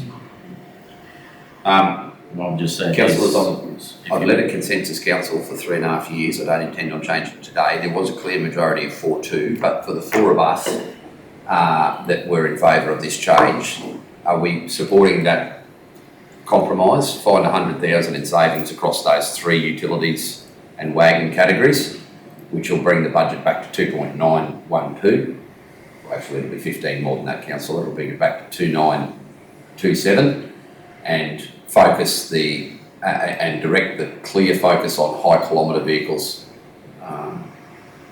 as the priority. Councillor Hanson, are you happy with that? And I'd still like to look at the fit for purpose vehicles, or maybe some as well. Yeah, me too. And on top of fit for purposes is, you know, Toyota the way to go, or, you know, other alternatives like we're just trialling Isuzu D-Maxes and MUXs in the fleet now. It'd be interesting to see a 6 to 12 month trial on the high usage vehicles of those, as to whether they are fit for purpose or whether we need to revert back to purely Prados and Hiluxes for. So yeah, there is a good conversation to be had around that. Councillor Gleeson, are you happy with that shade and focus? Yes, and the fit for purpose, will that all in part 2 of the resolution? Correct. Councillor Rogers, are you happy with that? Mr Mayor. So, councillors, I can't remind, if we just take out of that wagon utilities 3 lines there, if we take 33,000, I don't know, or if you pool then, effectively what we want to do is change the bottom line figure, the plant and fleet renewal, to 2,927,000. Is that what you've got, Councillor Gleeson? If we shave 100,000 out? Yes. Anyone who's been keeping tally disagree? That's fine. Right. All right. Can I have a motion to amend now, because I am already, well, councillor Rogers and Gleeson, you're the mover and seconder, do you agree to that amendment Yes. in line 1? So, Mr Mayor, this figure now has the street sweeper in it and it's staying in. Yes. That's correct, yes, as we've gone through it, that figure includes the street sweeper, yes. It's been so that included the street sweeper increase to 400,000. Yep. The decrease in mowers to 190,000, the increase in trailers to 180,000. I'm just not sure where, if that's the case, we've increased everything here, we only... Taking 100 out. Taking 100 out of it. Was that all we increased it by though? We've gone up 80, oh, back 45 there, back, yeah, right up, okay. Alright, that's up. Councillor Gleeson just double checking the numbers. The one thing I would never argue with him about is dollars and cents, What's your question? especially if there is. Double checking. So that is the resolution as it stands. Councillor Peebles, closing comments? Oh, Mr Mayor, I've still got an issue with the street sweeper, so. Street sweeper? Noted. Councillor Gleeson, closing comments? No, Mr Mayor. Councillor Hanson? Councillor Plum? Councillor Rogers is the move, last right of refusal. No, Mr Mayor, that's fine like that. Thank you. All those in favour?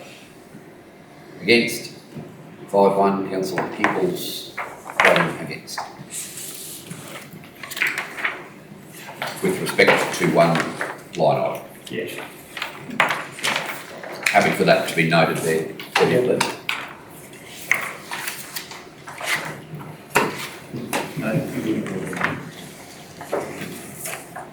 Brackets, street sweeper.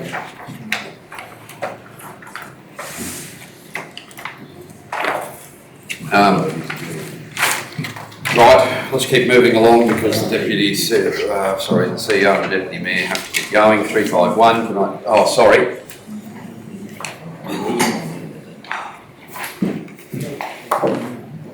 Need to do it. No.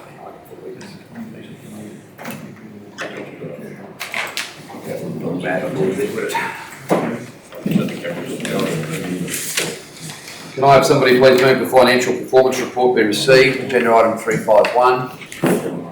I move Councillor Plum, seconded Councillor Hanson. Those in favour? Motion carried 7-0. I am going to hand over to you, Dan, but I do want to note from the outset the very pleasing cash figure of 31,959,000. Council has finally tipped over the 30 million mark. Admittedly, I know there's a lot of front-loaded revenue, but a lot of front-loaded revenue. But there's still going to be considerable claimables through the year, especially this year and next with ongoing flood damage work. And from all of our stated goals as a council around fiscal responsibility, to have that money then earning us money is a very, very positive situation we find ourselves in. Yes, Councillor Peters. Mr Mayor, can I just go back to plant? Yes. Sorry. We discussed another piece of machinery that we might look at down the track. Are we going to do that today, or is that? I'm happy to have a brief chat about it after the meeting, but we'll have a very detailed report for the next meeting on the true full cost benefit comparison by v rent by. I'd really loathe to talk about that on camera. I wanted the plant discussion 100% on camera. Okay. But I'm happy at the meeting's end to give you a brief update as to the direction I've given officers with respect to that for the October meeting. Thank you.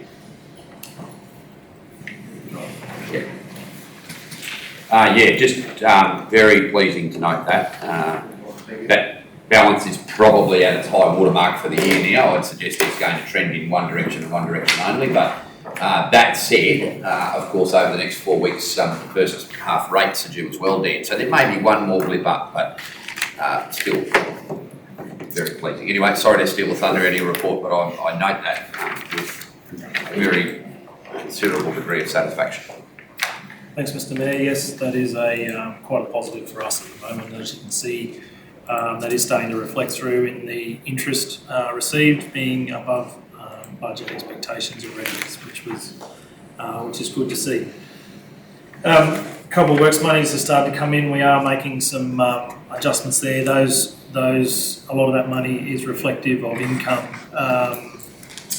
from the balance of last year's, particularly main roads. I think it is money coming through the door, which is good that now that's wrapped up. The grants and subsidies is also showing, while it is showing less significantly under budget, it does reflect a phasing of the budget, which includes a federal assistance grant evenly over each month. So we're making some changes to that to be more reflective of where we should be, given that the federal assistance grant isn't going to arrive for this year as the prepayment for next year until June, or that's our expectation anyway.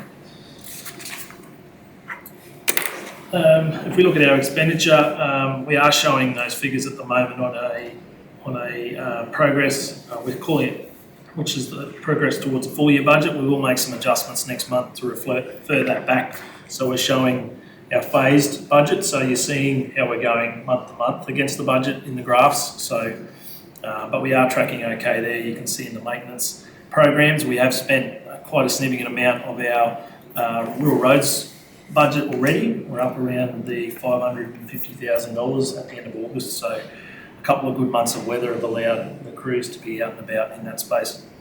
Plant is also, operations has also had a large chunk of expenditure already as well. We look over in at the balance sheet. The cash at bank, as the Mayor mentioned, is looking very healthy. But there is a fair bit of that cash that is tied to grant funding and a fair few obligations for us to deliver over the next couple of years. A lot of that cash at the moment is stored in our QTC fund. As we get through the audit, we'll have some time to go through some other opportunities where there is opportunity to invest that in term deposits and look at the comparison rates to see if we can get some better returns again. So we're just showing that on the balance sheet. You can see there's the 31 million in the cash and nearly 32 million, but also then down in the trades and other payables, we do have nearly 20 million of that recognised there as those obligations. So that's just where it's showing the offset. The current unrestricted cash ratio is showing it as at 7 months of cash left based on our current monthly expenditure.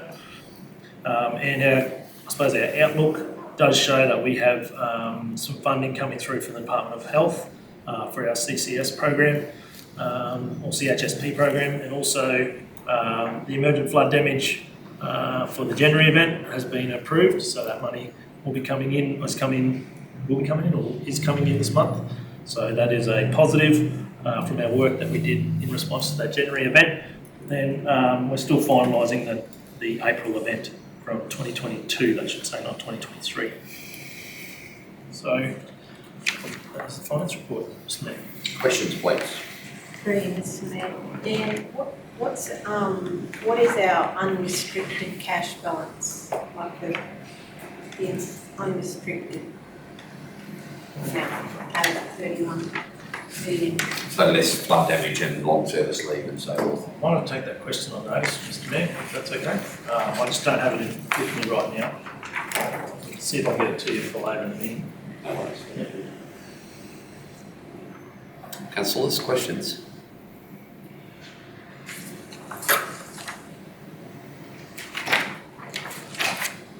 Can somebody read agenda item 352, the Community Care Services report be received? Councillor Peoples, second Councillor Plum. Those in favour? 7-0. Questions, or Dan, you'll lead off here. Tracking well. Thanks, Mr. Mayor. Yes, this is, I suppose, a lot of systems and work has gone in between finance and the community care team over the last few months. I think I say that every month, but they're certainly looking to refine a few processes and make sure we're claiming all the money we can. Gordon and the team have been doing a lot of work from their end to work through some processes and look to ensure that we are taking those opportunities, and that is starting to reflect in the financial results across all the programs. I don't have a lot more to add. Questions?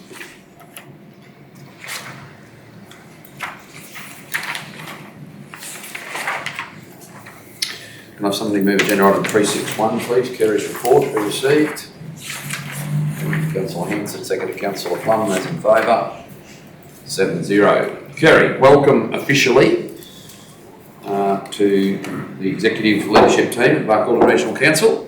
We've referred to you many times today already, but this is your first formal report to a general meeting, even though you've only been in the saddle for, I said a month yesterday, but it's 3 weeks, it's short of that. So, yeah, welcome aboard, and we really look forward to working with you and developing a strong team here again. Thank you. Thank you, Mr. Mayor.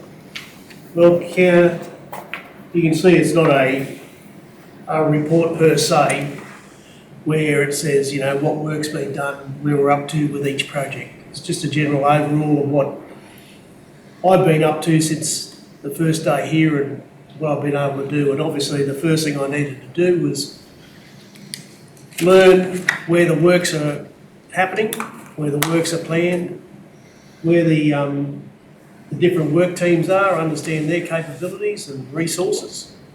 And as I've said to each of the depot staff and also the internal staff, I'm not here to make change. I'm not here to change work processes. I'm here to observe in the first few months, see how things are done, take note, talk to people, learn who's who, and at the same time, talk to members of the community. And the big thing is, part of that learning is about listening to them and their concerns, etc. Separate to, you know, what they say to their elected members or the mayor or whatever. And I just take that on board as a learning, and it helps my understanding of, you know, how the council overall is operating. So each of these things, like I've driven just about every road, not every road, but I reckon I've driven 85% of the roads within the region in the last couple of weeks. I don't sit at home on the weekends. I go for a drive and find out, you know, where the different areas are.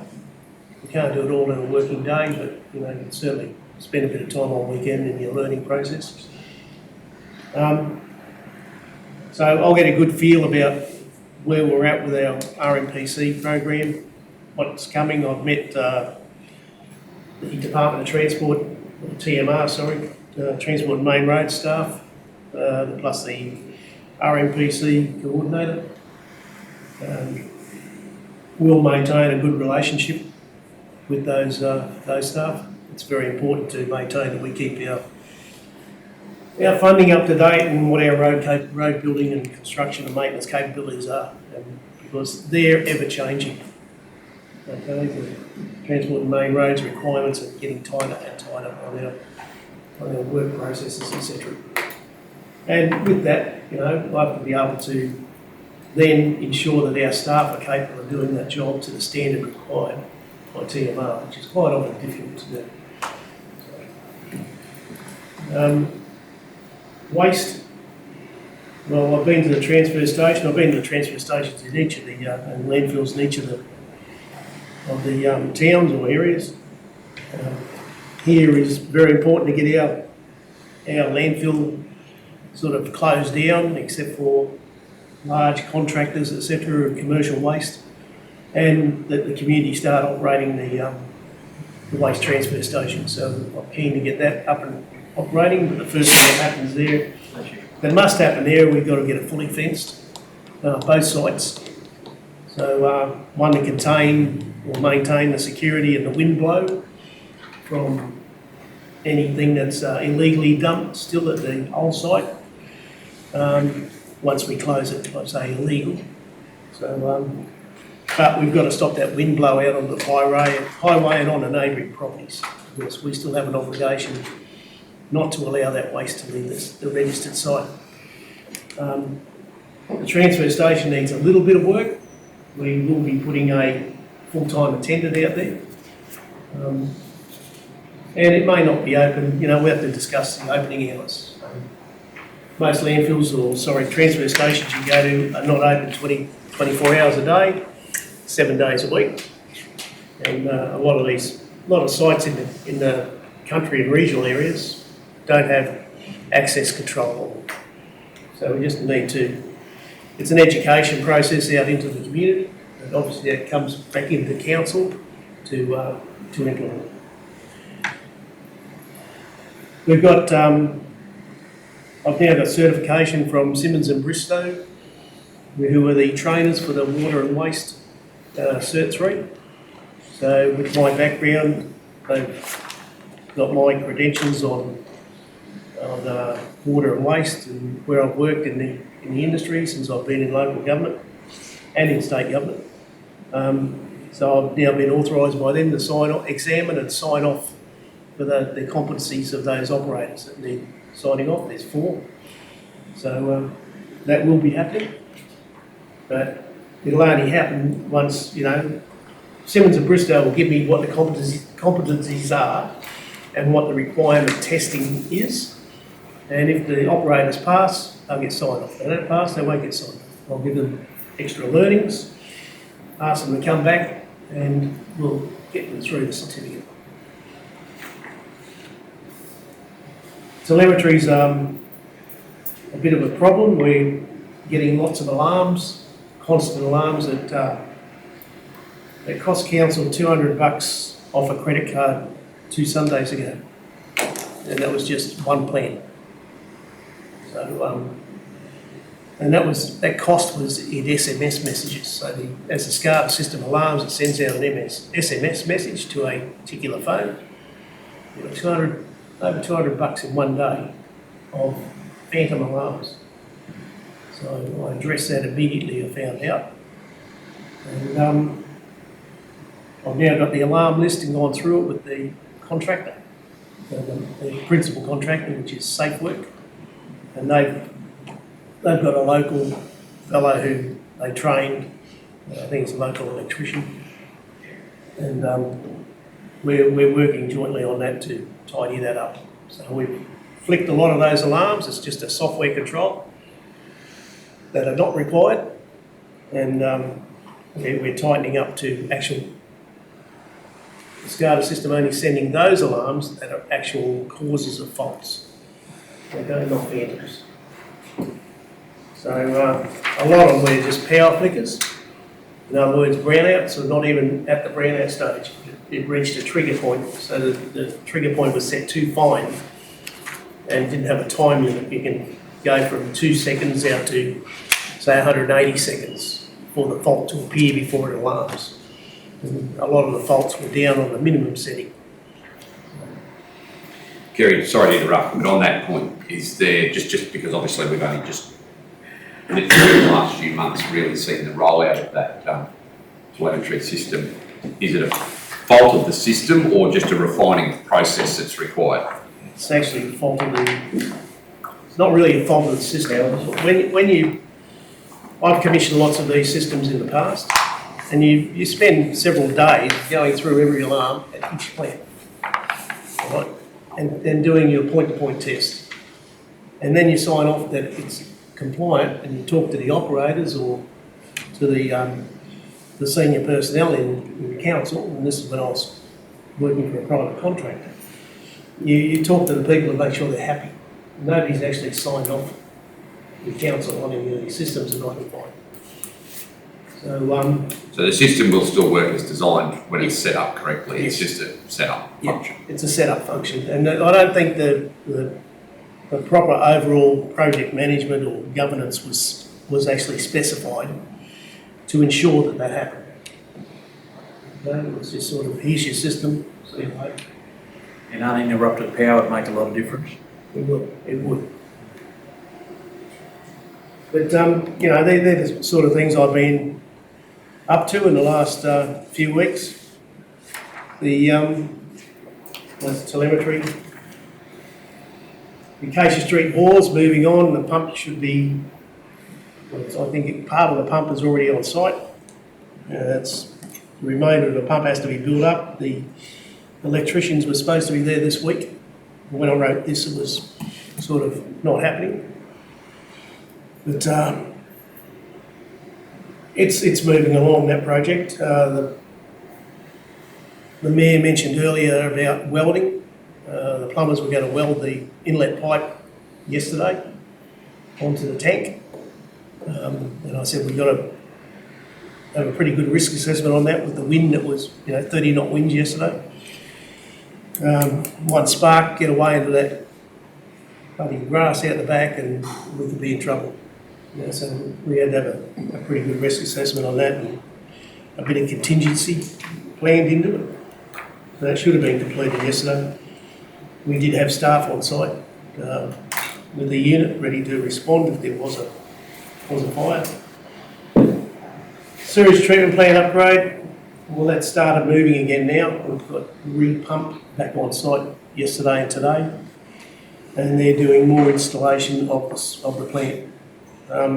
It's a bit of a convoluted project. I have had meetings with the GBA and also with Water and Carbon Group, who are the principal contractor. And I found it strange that Water and Carbon Group haven't even been on site. So that's another issue. We're sort of subbing everything out of either Rocky or Brisbane. So, I'm progressing with the talks with that group, but at least I've got documentation now and have some understanding of how the system is designed to work. So I'll get a better understanding as we progress forward in the next few weeks. I have had discussions with Water and Carbon Group about the capacity of the plant. I think there may have been a bit of a misunderstanding that the plant was going to have a greater effective people capacity than what the old plant is designed for, but that's not the case. It's exactly the same. So it's documented at 1500 EP, so effective people. But the original design of the old plant was 3000 EP. And this plant is capable of anywhere between 1500 and 3000. And I can't get a definite answer out of Water and Carbon Group that it would handle more than 1500. So that may be a problem. And I'd ask them to give me an update on if we had, for example, with the BRES moving ahead, extra housing and maybe a construction camp, feeding into the sewerage and waste network, whether it'll be capable of handling an extra 500 or 700 people. So I'm waiting for that answer and what we have to do if it's not capable, where the next step is. Now, see, on my sort of general comments there, I've settled into Aramac pretty well. I've met lots of people, been invited to lots of parties, and not just Aramac, but barbecues and parties. It's good. Some you sort of accept, and some you think, oh, I'll think better of this. I haven't provided with the list either. But overall, it's pretty good. I've already been invited to be a member of the proposed darts team for the new darts competition up there. So there's some pretty good sharpshooters up there with darts. So they got challenged a bit, but overall, as I say, I'm fitting in and I'm enjoying it, and I'm still very happy to be here. I haven't changed my mind yet or run away. So thank you very much. Questions, councillors? There'll be a further report on the sewage treatment plant in the fullness of time, as well as Acacia Street 4 on completion. I actually intend, hopefully, perhaps it may even be commissioned for our next meeting, in which case we'll plan an official opening of that for that in a day. Righto, no more questions? Conflict of interest, please, councillors.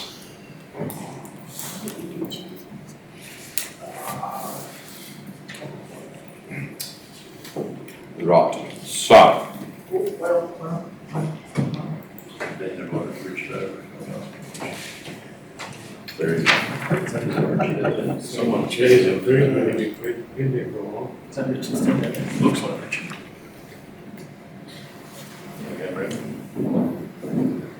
Peace. That's it.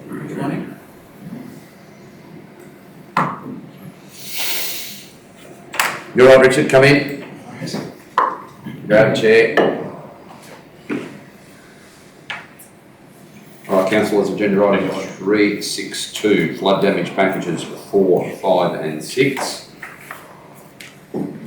I'll ask Dan and Richard to lead you through this and we'll go to questions at the end. Maybe they may have nothing to lead you through. It is very self-explanatory, detailed report.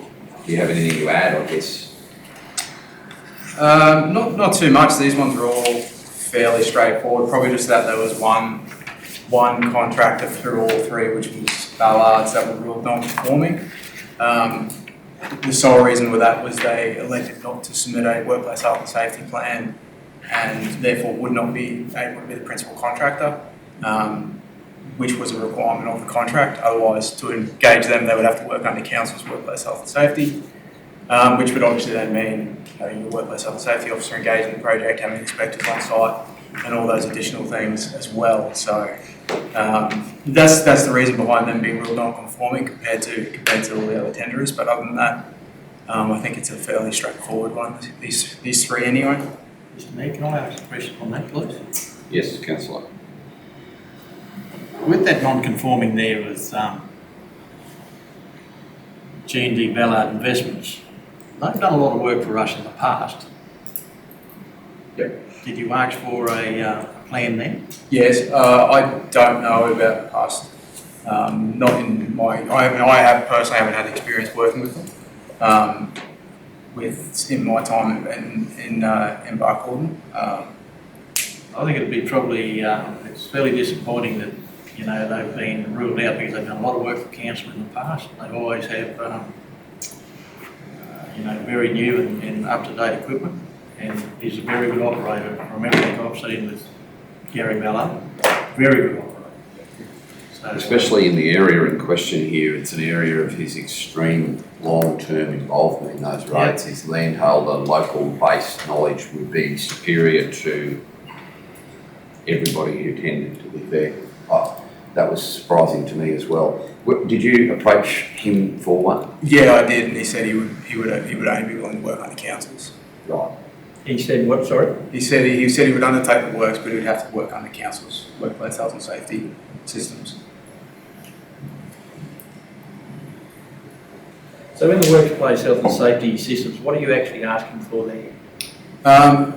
Basically everything that council need to have in place to undertake the works safely. So their workplace health and safety ban, all their SWIMs, all their ITPs, and all those qualified documents, and then obviously throughout the process of actually going through, having that process in place that they actually are able to follow as well throughout the job. So we become a principal contractor. Yeah, so basically theirs would have to be compliant with the standard of councils, otherwise they would most likely default back to councils anyway. And every other contractor that works for us has these? I believe so, yes. And the ones that we've engaged recently anyway, they do. Are they required to have one where they're just contracting plan into a job that we're supervising? It would depend on how that's set up in terms of if it was a council project that was set up to be yours, in terms of the way these are set up would be a sole project that they would be in charge of, versus if it's a council project that council are in charge of, they would be able to work under council's workplace health and safety at that point. It would just mean a case of someone operating that works and from council's perspective and having them sign on to all council safety documentation, going through their induction and all those sorts of things on a regular basis. Through the chair, that would be the process used for all the jobs that we're doing, whether we're just hiring a piece of plan in off our wet, dry plan island. Well, that can't be the process used in the past then, because this fellow's done so much work for us, it's not fun. And all of a sudden, he's not compliant to do the work because of these documents. But this bloke has done so much work for us in the past and so much good work, and for some reason now, he doesn't suit what we want to do. So if it was a fully supervised contract, then they would be operating within the systems. So I'm wondering, Councillor Peoples, the previous work that he's done must have been done under where he's signed on through our systems. Okay.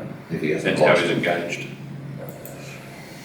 Was it under flood damage or was it under just general maintenance? Oh, he's done both. He's done everything.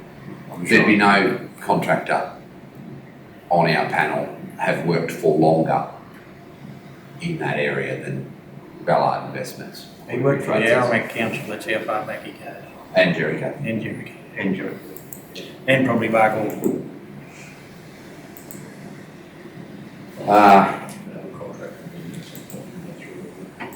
Follow. Councillor Gleeson. Excuse me, sorry, Mr. A follow-up, or not a follow-up question at all, but I've just got to ask the question. There's local, mainly in that vicinity, in the Jericho Alpha, locals, contractors, been contractors for years, that their names are not here. Why? Why? Is the format changed? Have they not been notified as the tender is going out in a different format, or how's it happening? Yes. Through the chair, so the tenders are issued through vendor panel, which is our way we issue for all our quotations. The difference we do with flood damage is it's issued as an open tender as opposed to using our wet and dry plant hire list. It would appear, I'm still seeking further clarification from vendor panel themselves, but it would appear that some of our contractors on our wet and dry plant hire list have not selected to receive the open tender notifications. When you put a tender on vendor panel, you select what type of work it is and what area it's in, the work, and then all the suppliers that are registered on vendor panel have selected to receive notifications of that work will be notified via email that there's a new tender available. Now, that doesn't exclude any of those local tenderers that aren't requesting to be notified from finding that tender if they searched.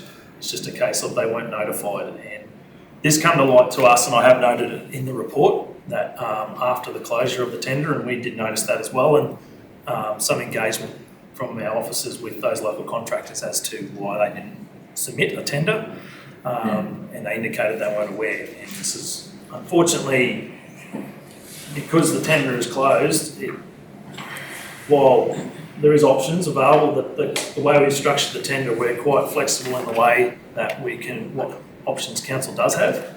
Officers have taken the view that due to us having opened the tenders for the contractors that have provided a tender, it could disadvantage them if we were then to go back to market to allow these other contractors to be included. What we have done was there was one tender still current, while it wasn't in this area.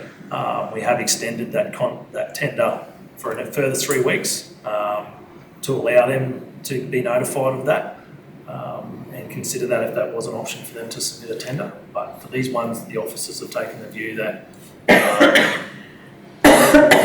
we'll provide some training and some information on how they can be on that list if they wish to be notified of those in the future. So we've got, in that package there, we've got 6 contractors there. How many of those are local? 3. Went into about 300. About 300 got notified of the tender. And Dan, you just said a lot of locals didn't get it because they weren't on open tender. They didn't get the notification that there was a tender available. There is a nuanced difference there. No one gets anything other than notification unless you've registered for it. But if they hadn't gone into that area, they would have seen that there was tenders available. They just didn't get a nudge, go in there and have a look. So it's publicly available for the whole world to see. And the difference is the 300 suppliers that it did go directly to, when that tender was open, opened, there was an email sent directly to those tenderers to notify them, or those prospective tenderers, that there is a tender available that you may be interested in because you've selected to be a part of this list. I had considerable feedback about this, so I'm more invested in this one than others. The amount of contract phone calls I received about these 3 packages was immense. The fact that 3 locals were there and about 5 weren't, I'm like, why? But when the process is explained, it's simply that when someone's registered on vendor panel, you get to select the style of work you want to be notified about that happens.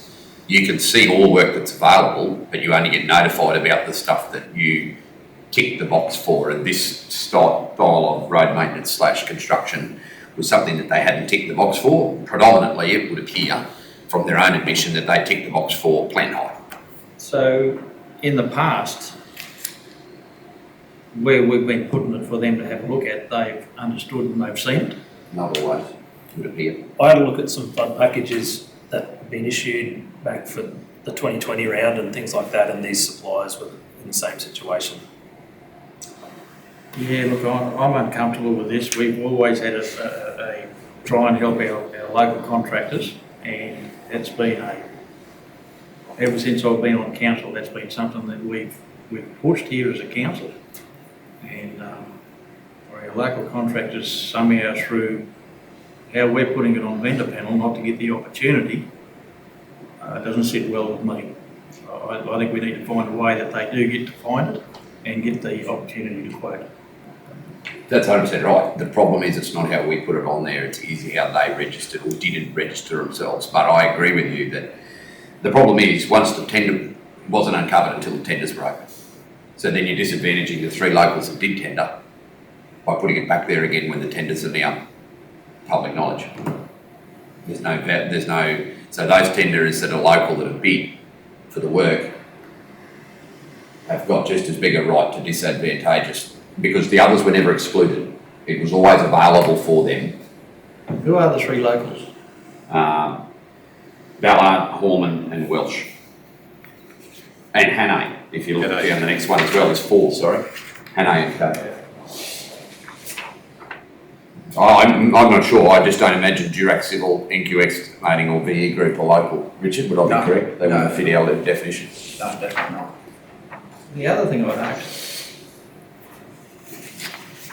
Mr Mayor, is that usually when we get these come to us, we've been getting a printout to show us what... Yeah, so I'm just about to ask for that. We do have that. Can we throw that on the screen? We don't normally get it put in the agenda, that's the difference. We normally get it here today. Get it handed out in hard copy. That's right. Happy in that section. Councillor, while we're waiting for that, yes, Councillor, please. No, just Mr Mayor, on the screen in open session, we're happy with that, right?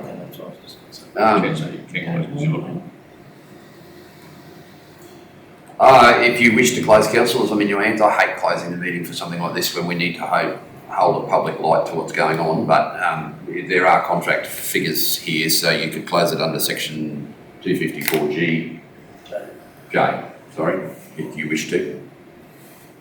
Mover, Peebles, seconder. You want to close it? Yeah, I think you should. Councillor Gleeson, those in favour?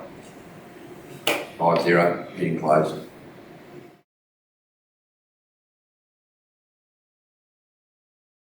I know that we're on the right screen. I think it's the bottom, second from the bottom right.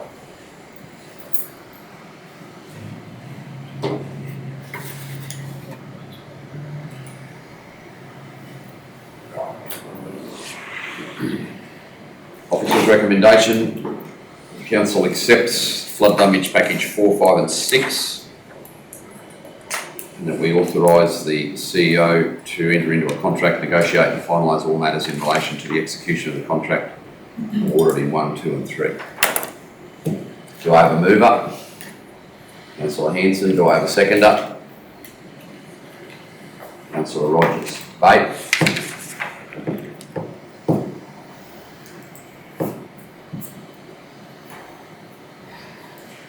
Put it to the vote. Those in favour? Against?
Motion carried, 3-2. Councillors Gleeson and Peoples voted against the motion.